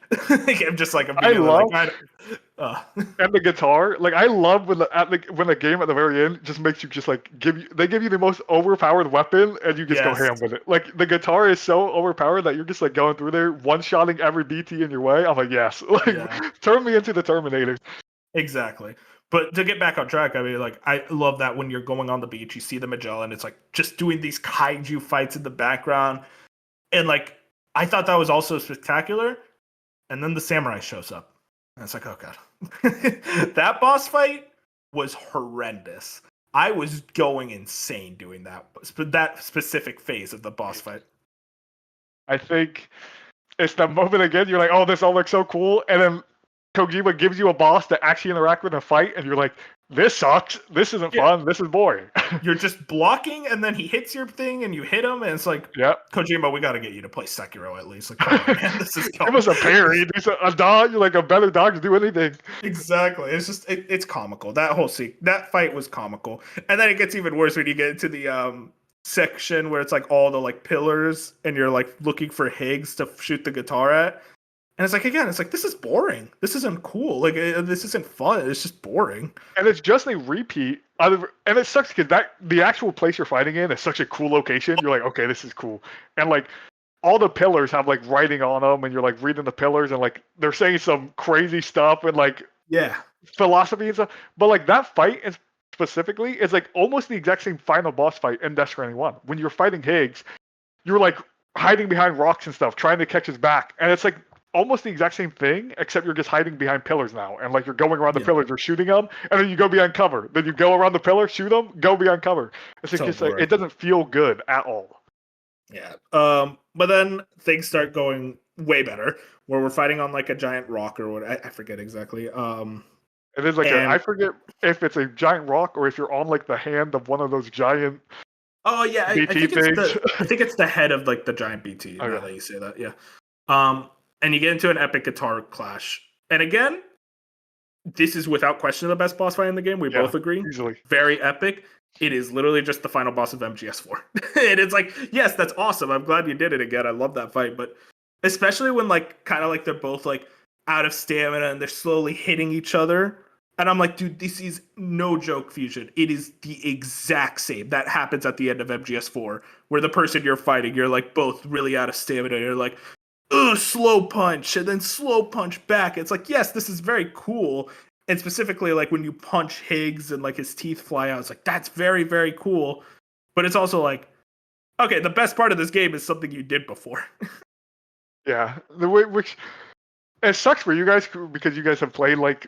Oh yeah, it doesn't affect you at all. Yeah, so like it definitely sucks when you're like, because I got to it, I'm like, this is rad. I'm like, this is super cool, Kojima. This is awesome. Especially where it's just like, it was two guys that like, and it's just the fact that they're both singing. I love the fact where like Higgs is singing a song and then, for each other. Yeah, and then like Sam like starts randomly singing as well. And it's just like the thing, they're both ripping guitar, and it's just like awesome. In that moment, I was like, can you guys just be friends? Like, you guys would be cool friends. Like, can we just come together and just be cool friends? Because it was just like, I don't know, it was a super cool boss fight. And then you obviously have like the fighting health bars up at the top. Like, very much just like, yes, it all came together so well. And it's just like, every other boss fight could have been even 20% of that boss fight, and they would have all been substantially better. So, yes, like, I don't get it. Because it felt so like, I guess it felt so different from the rest of the game. I feel like the rest of the game, like the boss fights were just like, you're just doing the normal like moveset that you've had throughout the whole game, but now it's in a boss environment when it feels like the game wasn't designed around boss fights. Whereas this boss fight is like, no, we're designing a new system to fit this like boss fight, and it fucking works, and it's awesome. And it feels very personal. Like, it feels like a very personal, intimate boss fight where when you're fighting the big BTs, when you're fighting the big mechs, there's no like connection there other than this thing is in my way. Exactly. So after the boss fight, I don't know if I remember if this was before or after, but the sequence in the snow when like Sam is like kind of reliving the first part of the game, was that before or after this fight? I think after. After, okay. Yeah. So, you know, you're like kind of going through that sequence, and it's like, I thought that was very cool. It was just like a genuine like, oh, kind of like going through that again. I don't, you know, you have Lou. It's like, wait, is this actually happening? Is this in the past? Like, what's going on? Was this a dream? Yeah, exactly. But specifically, then things go weird when I don't know how to explain it. The Earth or the sky turns into a vagina. And it opens, and then a giant Lou comes out. Dude, this is where they lost me. A giant Lou comes out and eats Higgs, and then it's all revealed that like, oh, tomorrow is Lou, yada yada. I'll be honest. I'm so mad Higgs died that way. So mad. Yeah. I'll be honest with you, man. I don't know what happened there. I thought again it looked cool, but it's also like, so I guess like Lou is here, but like not here. Is Lou alive? How does she turn into tomorrow? I don't know. It's Yeah, weird. it is weird. It is very weird. And like, yeah, Lou's coming out. She's got like the wings on her, like the baby Lou. I'm like, dude, It's so weird. what is happening? I'm like, we don't need it. Like, Kojima, I was on board. Like, up until that point, I was like, okay, the story's doing really good right now. Like, your last like hour has been solid, and then the baby comes out of nowhere. I'm like, why? Like, why be at it? I thought Lou was dead. Like, I can we was get like, grieving him. can Sam not kill Higgs? Like, like hit him in the head with the freaking guitar or something? But no, all of a sudden he just gets consumed by the baby. I'm like, oh my gosh. And to play devil's advocate, I do like the idea of like Higgs dying to the thing that he killed in the beginning, like a defenseless baby, and like then he dies to said defenseless baby who can now eat him. And it's like I think that conceptually is very cool, but again, it just doesn't feel very satisfying for a character like Higgs to go out like that. I think it's also the execution of like baby Lou comes out and then Higgs starts singing to her like, oh, this is like, I can't believe this. I'm singing you your song. And then all of a sudden the baby just eats him. Like there was like, it almost felt like it was supposed to be kind of comedic. Like there was a comedy relief there where it's like, yeah, this is supposed to be a little funny moment of like, all of a sudden, like, yeah, exactly. Like Higgs expects Lou to be on his side, blah, blah, blah. Like, and then all of a sudden the thing he wants to happen eats him. And it's like, okay. Like, and so after this, was the Neil Vana cutscene the final one, right? Or am I misremembering? I think so. It gets really because they were going back. Yeah, because it gets fuzzy. They get back together, and as we mentioned earlier, we're not a big fan of like Tomorrow finds out, or like they could both find out it's like Tomorrow and Sam, father and daughter. I feel like that reunion is like, that is your daughter. You should be like rushing to hug her and tell her how much you love her. And yet it's just like, I'm your Lou. Oh, you're so grown. And it's like, dog, you're acting like an uncle, not a father. Like, you love baby Lou, Sam. All of a sudden she's grown up, you don't care? Exactly. It's like, I think it would have been interesting to kind of confront the idea of like, oh, wow, you missed her entire life, unfortunately, due to the circumstances. You know, maybe talk about that. But no, it's just like, it's good to see you, daughter. It'll be like Porter's, I guess. And then we get to the kind of the end credits scene of we see Elle Fanning in the well, like we should get Porter. to. Oh, is there something before that? The Fragile being dead the whole time, and oh yeah. The thing is, like we talked about it, it's like I don't really get how that works. it's I don't. I would have to watch like someone actually break it down, but to my understanding, it's like the whole thing of she died when she switched the beach or whatever from Higgs. Like she did get shot, she did die, and then her body had like a grace period of being able to survive for like however long it took to get to that point in the game, and then she just finally was like actually with her. What pisses me off is, to me that's the saddest moment in the game. Is Fragile actually being dead? And like I'm like, no, Fragile's my favorite character. You can't do this. You can't do this, Kojima. Like you have that moment where it's just like, that's when I was genuinely mad, and that's when a story makes me care about a character enough where when they die I get mad. That's why I know you did a good job. So when Fragile was like actually dead, and like they're like, yeah, she's dead, she's not coming back, I was like, Kojima, please be trolling. Like, don't make this serious. And then no, she's just like actually dead. Because I was like, you have moments before that, like an hour before that, when to get to the beach, Fragile and Sam, they kiss. They have their kiss where it's just like they do the kiss and then they're able to jumpstart. Like she's able to do the jump shock or whatever. And it's just like, I just wanted them to live happy ever after together. Like I wanted Fragile and Sam to have like this relationship and go off together and like freaking raise Tomorrow together. Like just do this whole thing, and you just don't get that. Obviously, Kojima's just like, no, we got to make this really depressing. But that whole her being dead thing, yeah, it doesn't make the most sense to me still. But it's just, I wasn't expecting it. That was the one twist I was not expecting. Was that no, Fragile's been dead this entire time. I was like, what the hell? One thing real quick I want to bring up that we never brought up earlier, just found this really funny. When Die Hard Man explains how the DHV Magellan was like, it's the Die Hard vehicle, and he's looking at the camera, like, you probably didn't notice. And it's like, are you talking to me?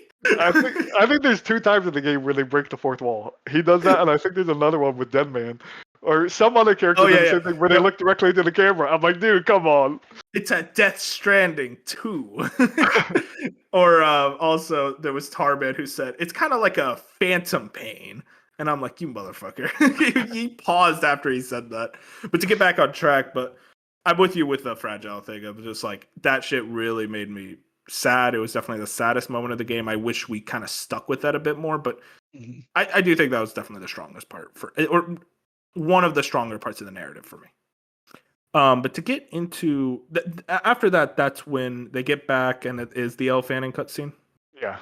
Okay, yeah. So we found out she's went in her Bridges attire, and she becomes a porter. And I think also it's like showing like basically a new gate being formed. Yeah.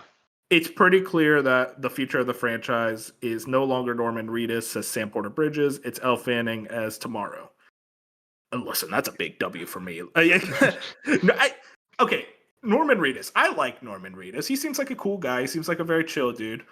It almost felt like Norman Reedus was the main character of Death Stranding because Kojima meant to make him the main character in Silent Hills. And that got canceled. And Kojima's like, you want to be the main character of my next game then? I'm like, I guess I could work with you. I don't want to be mean because like I do think Norman Reedus does fine for what he's given. But as you said, it's like I do think I am ready for a new character in this world outside of Sam.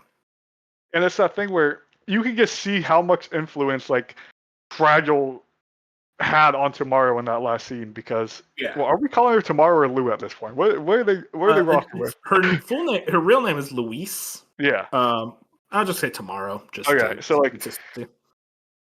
It's that thing where like she has a cigarette, like she's smoking a cigarette. She looks rad as hell, by the way, in that porter gear. She looks so cool. I'm like, dude, you look sick. So like, it's that thing where it's one of those endings to me where it's satisfying, but I'm not sure if we're going to.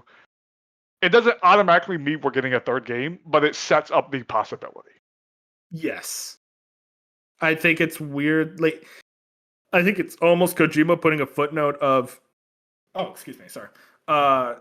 Hey, I don't want to work on the third game. He said that before.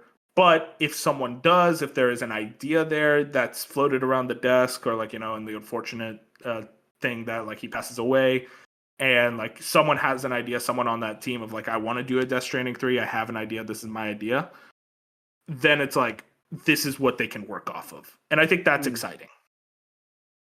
And it's like, and he said in one of those interviews where he was like, with the plate gates now, we can do a billion different things. You know what I mean? Like, with the possibility of being like, we can just teleport basically to different continents. Like, we have the entire world we can do. Wait, I'll ask you this: is there any specific like continent or region you'd want to go to? Honestly, I thought Australia was going to be the one, but not. Let's just do what all games do. Go to Japan. There. I was just saying. I feel like the next step is they're going to do like Japan or Asia or somewhere over there. It's just like, is it really going to look that much different? I don't. Yeah, I think I was about to say. I think the problem right now with Death Stranding is like the way the Death Stranding happened. All of this, like, there's not going to be enough like terrain. Biome density diversity. and diversity, like it's just not going to happen. Like I know a lot of people right now want Africa, and I'm like, isn't Africa just going to be a savanna? Australia, like, or if they did like Antarctica or something, it's just like I hate snow in games. I didn't say it earlier, but my least favorite part of this game is the mountain, of course, because so I hate I'm the exact snow. opposite. Yeah, I absolutely snow is my least favorite biome in every video game that's ever been made. I just think it's ugly to look at. I don't like it. So Dang. I just well, you lived in the north, so you're more used to snow than I am. For me, I'm like, I'm in Texas, so I'm like, oh, snow. Yeah, I'm just not like a big. I think snow is just too one note for me when it comes to terrain and stuff. And obviously, in Death Stranding, snow also means the hardest deliveries. So like, it's the combo of like, I don't want to be in it, and it's hard to play. So it's that whole thing where I don't want Antarctica thing. There's been a lot of rumors. I think this gets too crazy, but I wouldn't put it past Kojima and the team of going to space or going to the moon. Dude, I was just about to say the moon. I would say the next thing is like, could we get to the moon somehow? And I'm like, sure, I guess we could. Like, I wouldn't put it past them. It's just gonna be space rock, Like, yeah, it's just like I don't understand what we could really do here. I'm in the camp where I never want another Death Stranding game again. Really? Yeah. Well, specifically like one directed or like worked on by Kojima, or just in general? I think just in general, I think I'm at the point where even though with the ending and with Elle Fanning and Tomorrow, like being able to continue the torch, I think I would still be excited for another Death Stranding 3. I just think at this point, the gameplay loop of the deliveries, it can't like there's almost nothing they can do to make that gameplay loop Can't evolve feel on it. better. Yes. Where it's just like the point of between two games now, 100+ hours of that delivery loop. Do I really want another game with 50+ more hours of that? I can't imagine from a gameplay loop perspective that I want a Death Stranding 3. From a story perspective, sure, I'm in on like making more. I like the world of Death Stranding. I like the lore. I like the characters. I'd be down for that, but I don't think I care enough to play a Death Stranding 3. What do you think of like effectively you do Death Stranding 3 but completely change up the gameplay where it's like not about deliveries or not about like that type of like porting or delivering, and now it's like, oh, it's just a full on like action combat game. Um, I mean, I would be more excited about that, but I think the vast majority would not take that well. So I don't think they would Yeah. ever. I don't think it's a route they would ever realistically go down. I feel like it's almost like we need to miss Death Stranding again. I feel like in Yes. like a decade we're gonna be like, damn, I kind of miss Death Stranding. Like I Yes, could go for I another think one of it's a those. thing where Grant. I mean, it's not. It wasn't the quickest turnaround. It was about 6 years, but like, it's still the thing where I don't know. It's just like I'm not sitting here being like, oh, I want to deliver more.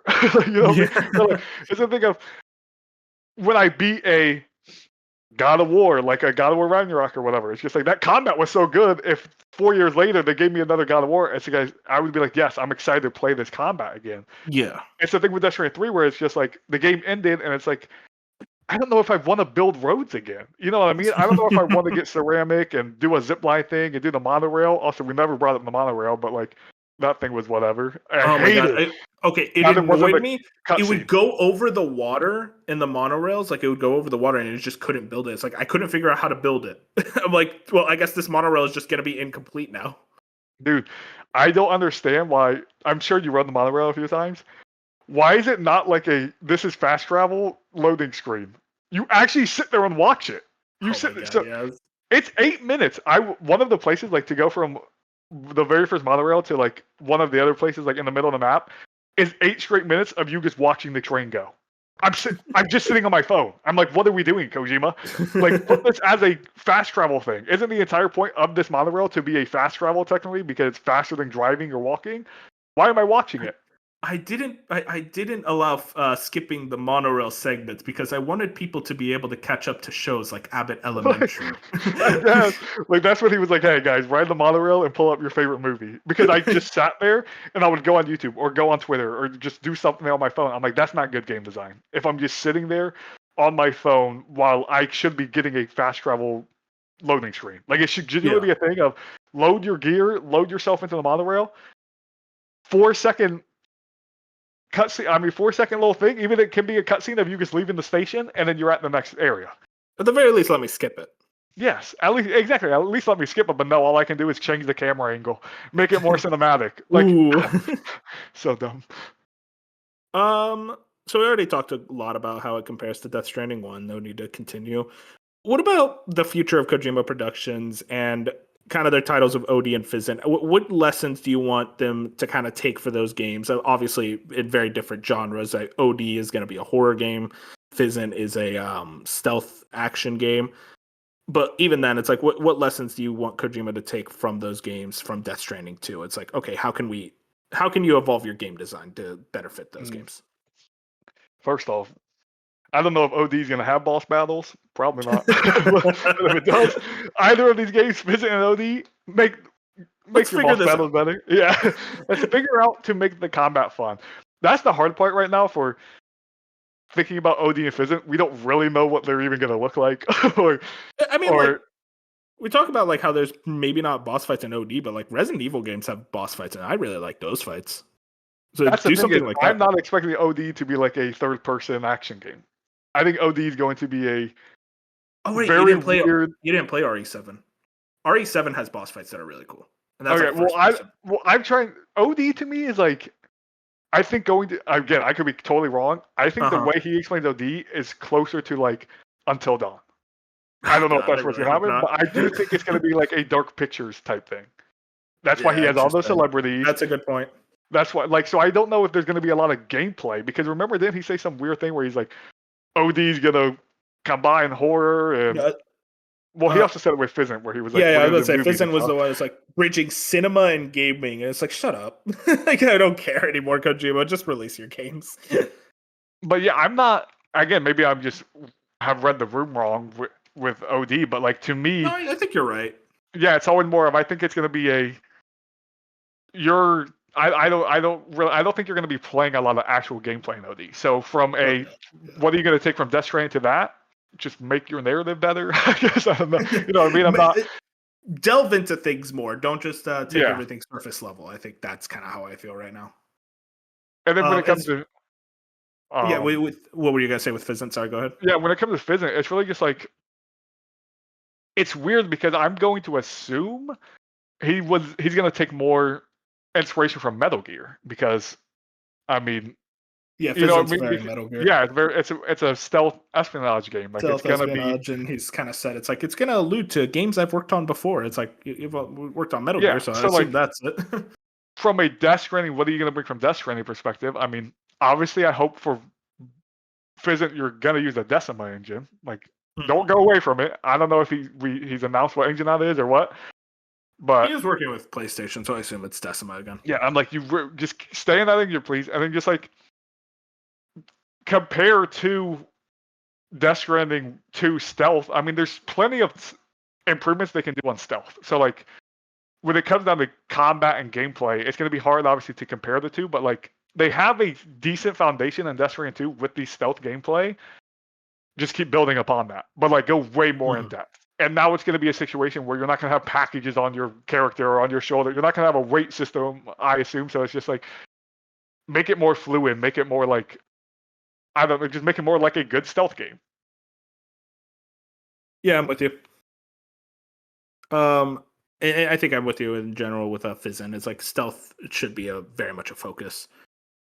Awards wise, what do you think this game's going to be able to do? What do you think when we talk about TGAs and also our own like award shows and stuff, and like other award shows? How do you think this game's going to kind of come out? It's hard because I do think it gets nominated. I don't think there's a world where it doesn't get nominated at Keeley's for Game Award. I mean Game of the Year. I think it will be one of the 6 nominations. I think it actually before Donkey Kong, I honestly thought it had a really good chance to win. I know a lot of people are running with Claire Obscure, which I still think is in the lead right now. But there was a lot of people I remember seeing on Twitter when this game dropped, like Gene Park, where they were like, Death Stranding 2 is my game of the year right now. Like, so I feel like the Kojima having a Kojima buff, and then him just everyone just loving him, and the game being good to great, like it is a great Yeah, game. It's not like it's a bad game. Like it scored very high. Like I feel like it's definitely going the to get a 90. yeah. I would say it's definitely going to get a game of the year nod. I think there's going to be multiple probably performers. Troy Baker has to be there. Like, Oh my god, I'm gonna be so pissed if we do like I don't know, like Norman Reedus dude, again. that's Where my it's like worry. That it's is Troy actually my Baker. worry. Because that's what happened. Remember in 2019, 2 Death Stranding characters got nominated, and it was Norman Reedus and Mads Mikkelsen. Which I agree with Mads Mikkelsen. I thought he was like definitely one of the best parts of Death Stranding 1, but not Norman Reedus. And Troy Baker Yeah, was just nowhere to be found. that's my one. I'm not betting on it to happen, but like, dude, if there's a world where it's like Norman Reedus gets best performer and then like Troy Baker doesn't get a nomination, I would lose my mind. I would absolutely lose my mind. So like, I think categories like that. I think art direction probably like because just how visually stunning it looks. Music wouldn't shock me. Like I think this game will be nominated for 5 to 6 categories by the end of the year. Yeah, I'm with you there. I think 5 to 6 categories that makes sense. I think Yeah, the go ahead.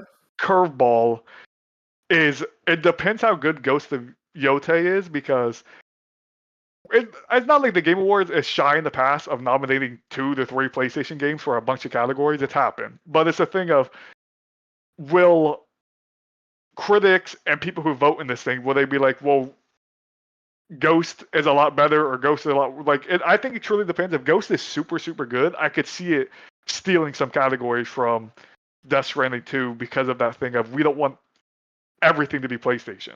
But again, in the past, it hasn't stopped them. We've seen it with Last of Us and Ghost, the first one, and like multiple other things where Spider-Man and something else that year. But like it's happened before where we have more than just one PlayStation presence there. But I think it's been a more talk of the town lately that it feels like PlayStation, they don't want to double up on the PlayStation stuff. But sometimes games are just too good, you have to.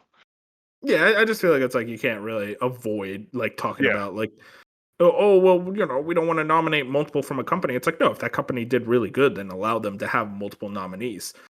I think it's interesting the way I look at the nominees right now. I think by far and away Claire Obscure is gonna win, which sucks, but it's okay. But like that just like kind of looks at it as like you look at the groundswell and like the way like like even normie people are talking about it. Clearly it's like this game changed them, so okay, probably that's gonna win. Bop lying about it being his favorite game, still don't believe him. It's just one of those things where it's like I look at that, it's like, yeah, that's most likely gonna win. Then there is obviously like Death Stranding 2 and Donkey Kong. I think those are easy nominees from there. And then you look at the rest of the year, and like you said, it is a very competitive year, especially in the second half. But I do think those three games, to me, just look the most like these make sense as the nominees because I feel like the groundswell and the people that played them, the fan bases, they don't have like little like, oh, I like this about this more, other than like maybe Death Stranding 2. And even then, I feel like we're by far the lowest on this game compared to the rest of the community. Oh yeah, and especially for like. And even then, lowest of like 8 and 9. I would say people are loving this game. Like everywhere, like Yeah. Twitter, like literally Twitter, where people are loving this game. I've seen some conversation arguments that are like us, where we're like, we love this game, but like there is real problems with the story and real problem with some of the characters and like some of the stuff. Like obviously this game is not perfect. But it is a 90 on OpenCritic. Like it is very much a beloved game. It is everything. People love this game substantially more than Death Stranding 1. Like that's just it is what it is. This game is getting way more love from critics, from people in the community than Death Stranding 1 ever did. Yeah, they're fake fans. They're not like us, where we're real. we actually criticize. And did Death Stranding 1 get a Game of the Year nomination? Yeah, it did. Yeah, okay. Yeah, so people thought it was going to win that year. I'm like almost convinced. Like this is to me a shoe-in to get nominated. Now I think, again, I'm still with you that I think Claire Obscure will win if the year ended today. Oh, boring. It would win, but like I'm not counting out Death Stranding 2. I think again Donkey Kong being so good did lessen the chance though. Yeah, I think it's like pretty competitive year where I almost imagine like the vote's gonna split very heavily and like maybe something like The Outer Worlds 2 wins. No. If it wins Best Narrative, I'm gonna be so mad. I think it's gonna get nominated though. Yeah, for sure. Closing thoughts. We went on for almost 3 hours. Jesus Christ. So anything you want to kind of close in on before we end? Yeah, I just want to say I'm happy we got Death Stranding 2. It was a thing where after Death Stranding 1, I truthfully never expected a sequel. I never thought Kojima was going to come out and be a Death Stranding 2 thing. We were at the Game Awards, what was it, 2022 when it was announced or whatever? Like, it came out of nowhere. Yeah, 2022. It came out of nowhere. We got the trailer. I'm like, oh my gosh, we're actually doing a Death Stranding 2. For multiple months in a row then, Death Stranding 2 was my most anticipated game. Like, even last year when we did the list, it was my number one or like my number two. It was up there. Like, Death Stranding 2, every trailer, like, it was so good. I'm very happy that we got Death Stranding 2. Even with all the flaws and all the things of me sitting here at the top of the show saying I still think I prefer Death Stranding 1, as an experience, I still think Death Stranding 2 is a great game. I'm happy I got to play it. There's a lot to love in it. I think there is going to be moments in the game I'm going to remember for a very long time. But there was something there that I can't put a true finger on, that I can't point to, that just feels like something was missing a little bit. And I don't want that little bit of missing to ruin a complete experience where I played this game for 60 hours. You don't play a game for 60 hours and not have fun with it. You know what I mean? Like, yes. At the end of the day, I really truthfully enjoyed the game, and I'm happy that we got a Death Stranding 2.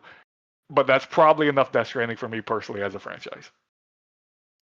Yeah, for me, I guess the way I'd end it is obviously we've been harping and bitching and moaning about a lot about this game, but we clearly love it. We clearly have a lot of respect and admiration, and specifically me, I have so much love and admiration for Kojima. But it's a thing of, for one, kind of separated from Death Stranding 2. I wish he would shut up. I wish he wouldn't do like 1,000 interviews and half of them are, I want to do the strands of the death and like talk about this and blah blah. And I'm like, dude, just release your game. I don't care.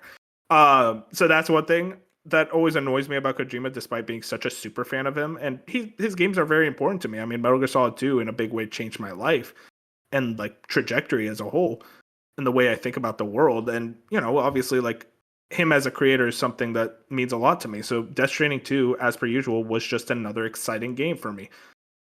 And Death Stranding 1 hit me in such a specific way that video games rarely do. And I think that just put unfair expectations upon 2 to do the same thing when it clearly wasn't going to be able to, because it is the same gameplay loop. It is a lot of the same characters. I understand a lot of what the tricks of the trade when it came to what Death Stranding was, that it wasn't going to do the same thing to me. But there's just these little things that are constantly shown throughout that we were talking about, really dissecting the game more and more. I'm like, I kind of come out of this discussion weirdly lower on the game. And it's one of those things, Fusion, of like, I don't know how you feel, but talking it out and like really like dissecting it is not a thing of like, oh, because we looked at every specific thing, that's why I'm lower. But it's more so like the way I think about the game, both before and after this discussion. It's not necessarily like I feel differently about the game. I learned new things. It's more that as I say it all out loud, I'm like, yeah, this wasn't the sequel I really wanted. And even despite all that, I think I still stick with the 9, and I still love the gameplay loop more than anything. It's still very impactful for me, but I just kind of come as a result of like, this is another great Kojima game, but it's not another Kojima masterpiece. I kind of put it in that tier of like a Peace Walker for me, or I don't know what else. I like all his games. It's kind of like Peace Walker, where I'm just like, yeah, I really like Peace Walker for what it is, but it's not in the upper echelon of like Metal Gear Solid 1 through 5.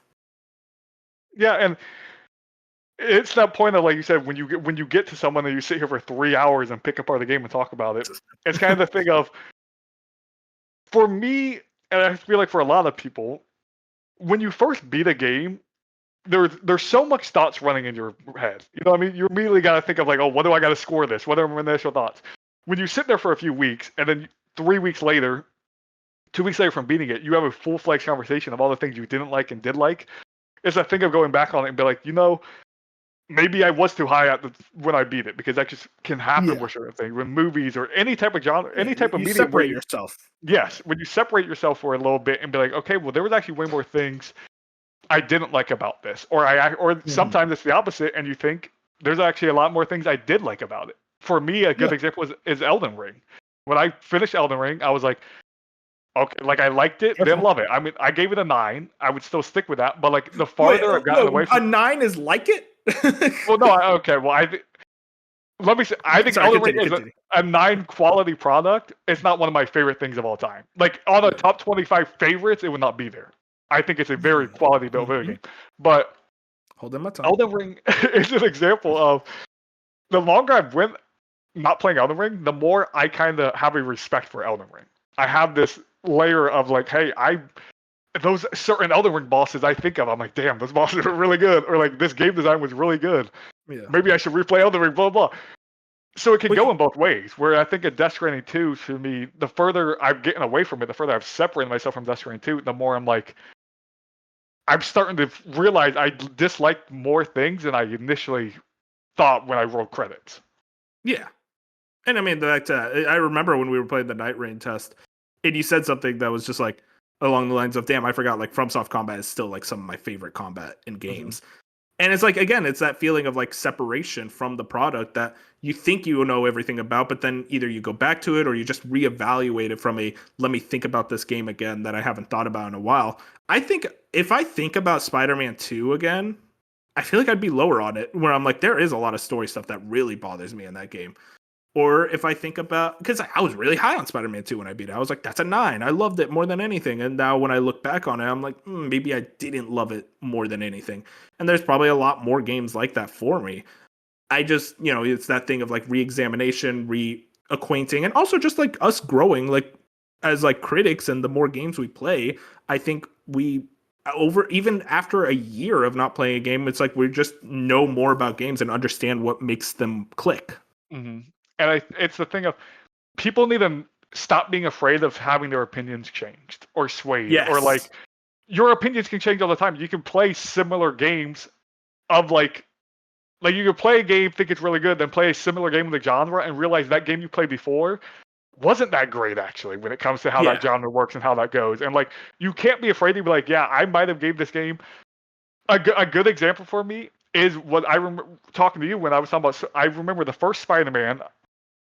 When I beat Spider-Man, I thought Spider-Man was one of the greatest games of all time. The 2018 Spider-Man. I was like, this game's so good, like a 9, like it's really good.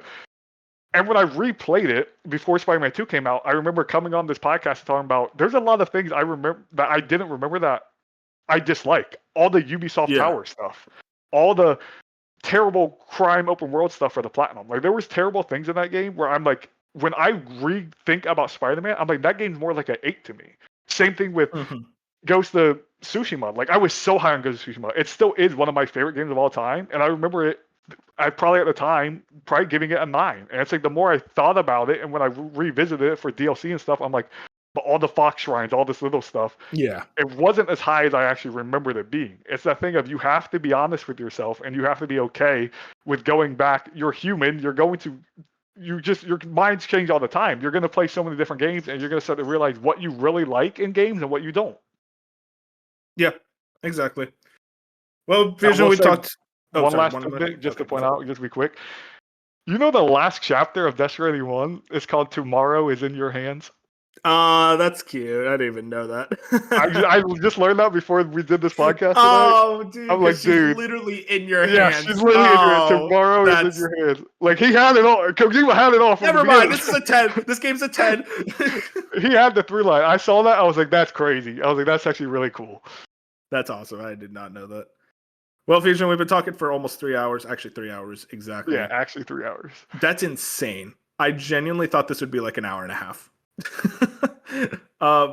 We clearly had a lot to say. I mean, thank you for joining me for 3 hours. I'm glad I did. I mean, at the end of the day, I had a great Sunday now because I just got to talk about a game I really like and wanted to dissect with someone who clearly we agree and disagree on a lot of things. And I thought that was a ton of fun. It was great. And I honestly think I was nervous before the show started that we were going to like headbutt a lot. Like I thought we were going to be like completely different on where we were with this game, but it sounds like we are pretty much in the same ballpark. Yeah, and even then, like I wouldn't even be afraid. I'd be excited of like, oh, okay, well, let's actually dissect like why you agree and why we disagree on certain things. Every time we do a food coma, it just reminds me we need to do more food combos. That's why exactly. Yeah. I am like, how Clear Obscure is the one game that deserved it more than anything, and we just didn't do it. I'll tell you why. It's because I didn't play it, and I think you guys need me for the scheduling because I don't think anyone ever. Yeah, I guess. I mean, we did the split picture one without you. Yeah, because I asked Bop if he could do it. That is true. I should have asked. I need to come back and like get you guys into that. I mean, you guys could probably still do a Clear Obscure one if you really wanted to. I think that's the thing with me personally. The issue is like when I beat the game, I'm so into doing the spoiler cast, but the longer you go, especially months, I hate that like I can't remember like little bits of parts of like certain story stuff, and like I feel like it leads to worse conversation when you have to sit here and you be like, well, was this then that? So it's like I'm fine with if we go like a month out, even if we go like 3 weeks out of a game being launched. Like I'm like we just shouldn't do it. Like it is what it is. We missed our mark. Yeah. And I mean, we're going to talk a lot more about Clear Obscure at the end of the year. Right? Yeah, obviously. Like, even Death Stranding 2. These games are going to come up multiple times throughout the rest of the year. Well, boys, if you guys watched this and enjoyed it, please give us a like and a podcast. We're on all podcast platforms. Review us on Apple Podcasts and YouTube, Spotify, all those different places. And check us out on Twitter and Blue Sky at A Slice of Gaming. But thank you yet again, Fusion, for joining me for 3 hours. I had a ton of fun. We got to head out. Say good night. Good night, everybody. Play Death Stranding 1 and then play Death Stranding 2.